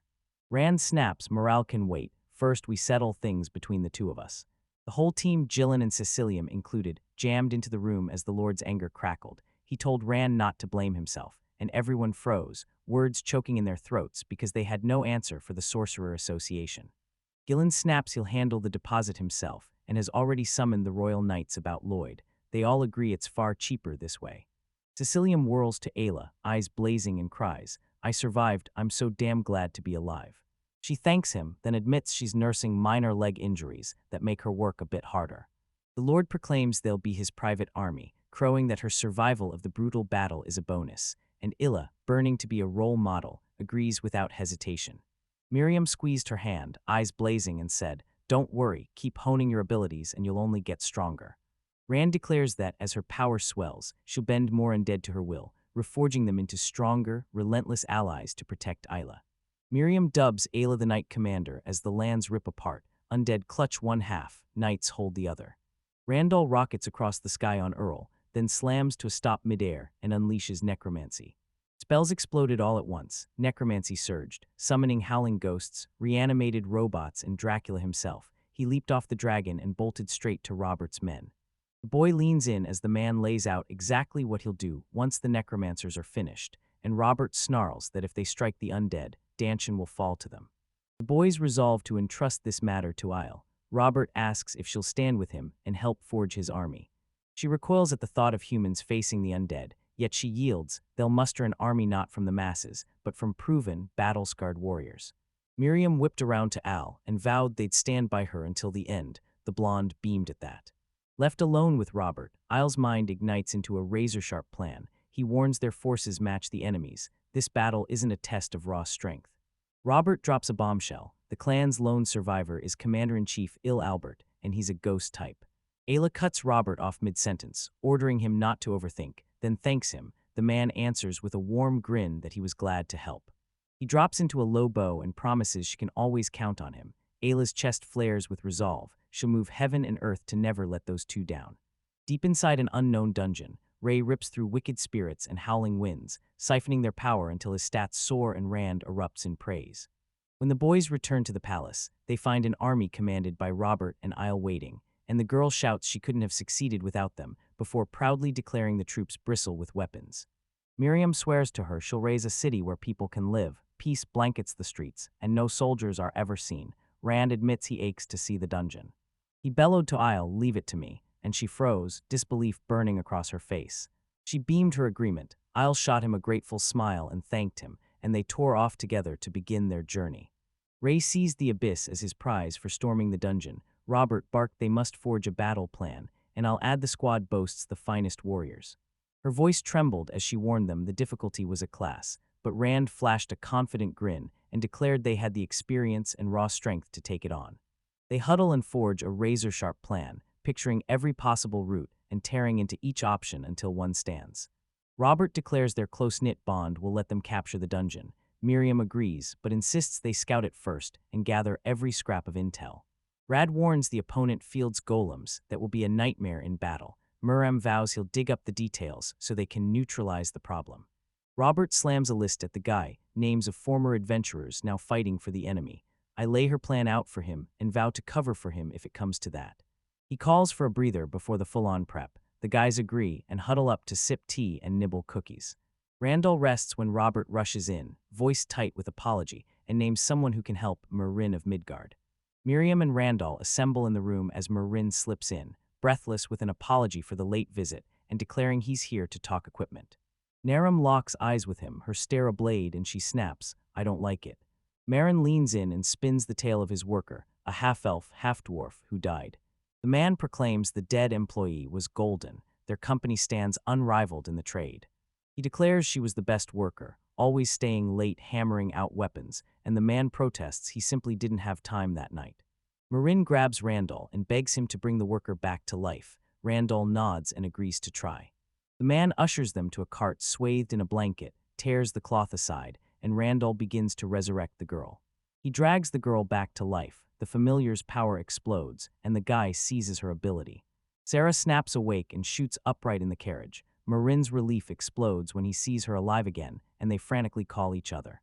Marin lunges forward and crushes her in a fierce hug. He can't believe she's alive, tears welling and sliding down his cheeks. She stepped into the room. They laid everything out, comprehension snapped into place. She accepted it all, and she thanked everyone. She burned to keep working and churn out a flood of new creations. Rand pressed Robert to escort her to the local forge. Marin decides she'll fare better in this undead-friendly environment, so she stays and the guy agrees to walk away. The man insists on talking over the deal and Sarah's share. Marin, hardly believing he'd just said it, blurted an offer to make the girl Rand's property. Then when he found out he'd have to pay, panic seized him and he screamed it wouldn't work. The man slams a wad of cash into view so the boy can see the total. Robert exhales. Maybe I should agree, Randall asks. Should I let Robert come back? He brushed off their worries, insisting he didn't need that much money and urging them to put it toward developing their territories. Rand snaps that the money was Sarah's from the start. The choice is hers. Marin nods but thrusts his cash forward, insisting she accept it as a thank you. Marin shrugs off the cash. He doesn't need that much and says it's wiser to let their territories blossom with it. Marin vows he'll pay 30% of their profits and keep Sarah afloat. Randall whirls to Robert, baffled, and snaps he doesn't understand a thing. Robert's thanks spill out, and the man squares his shoulders, vowing to take full responsibility. Sarah hammers out weapons bound for Midgard, and every copy sold puts half the profit straight into their pockets.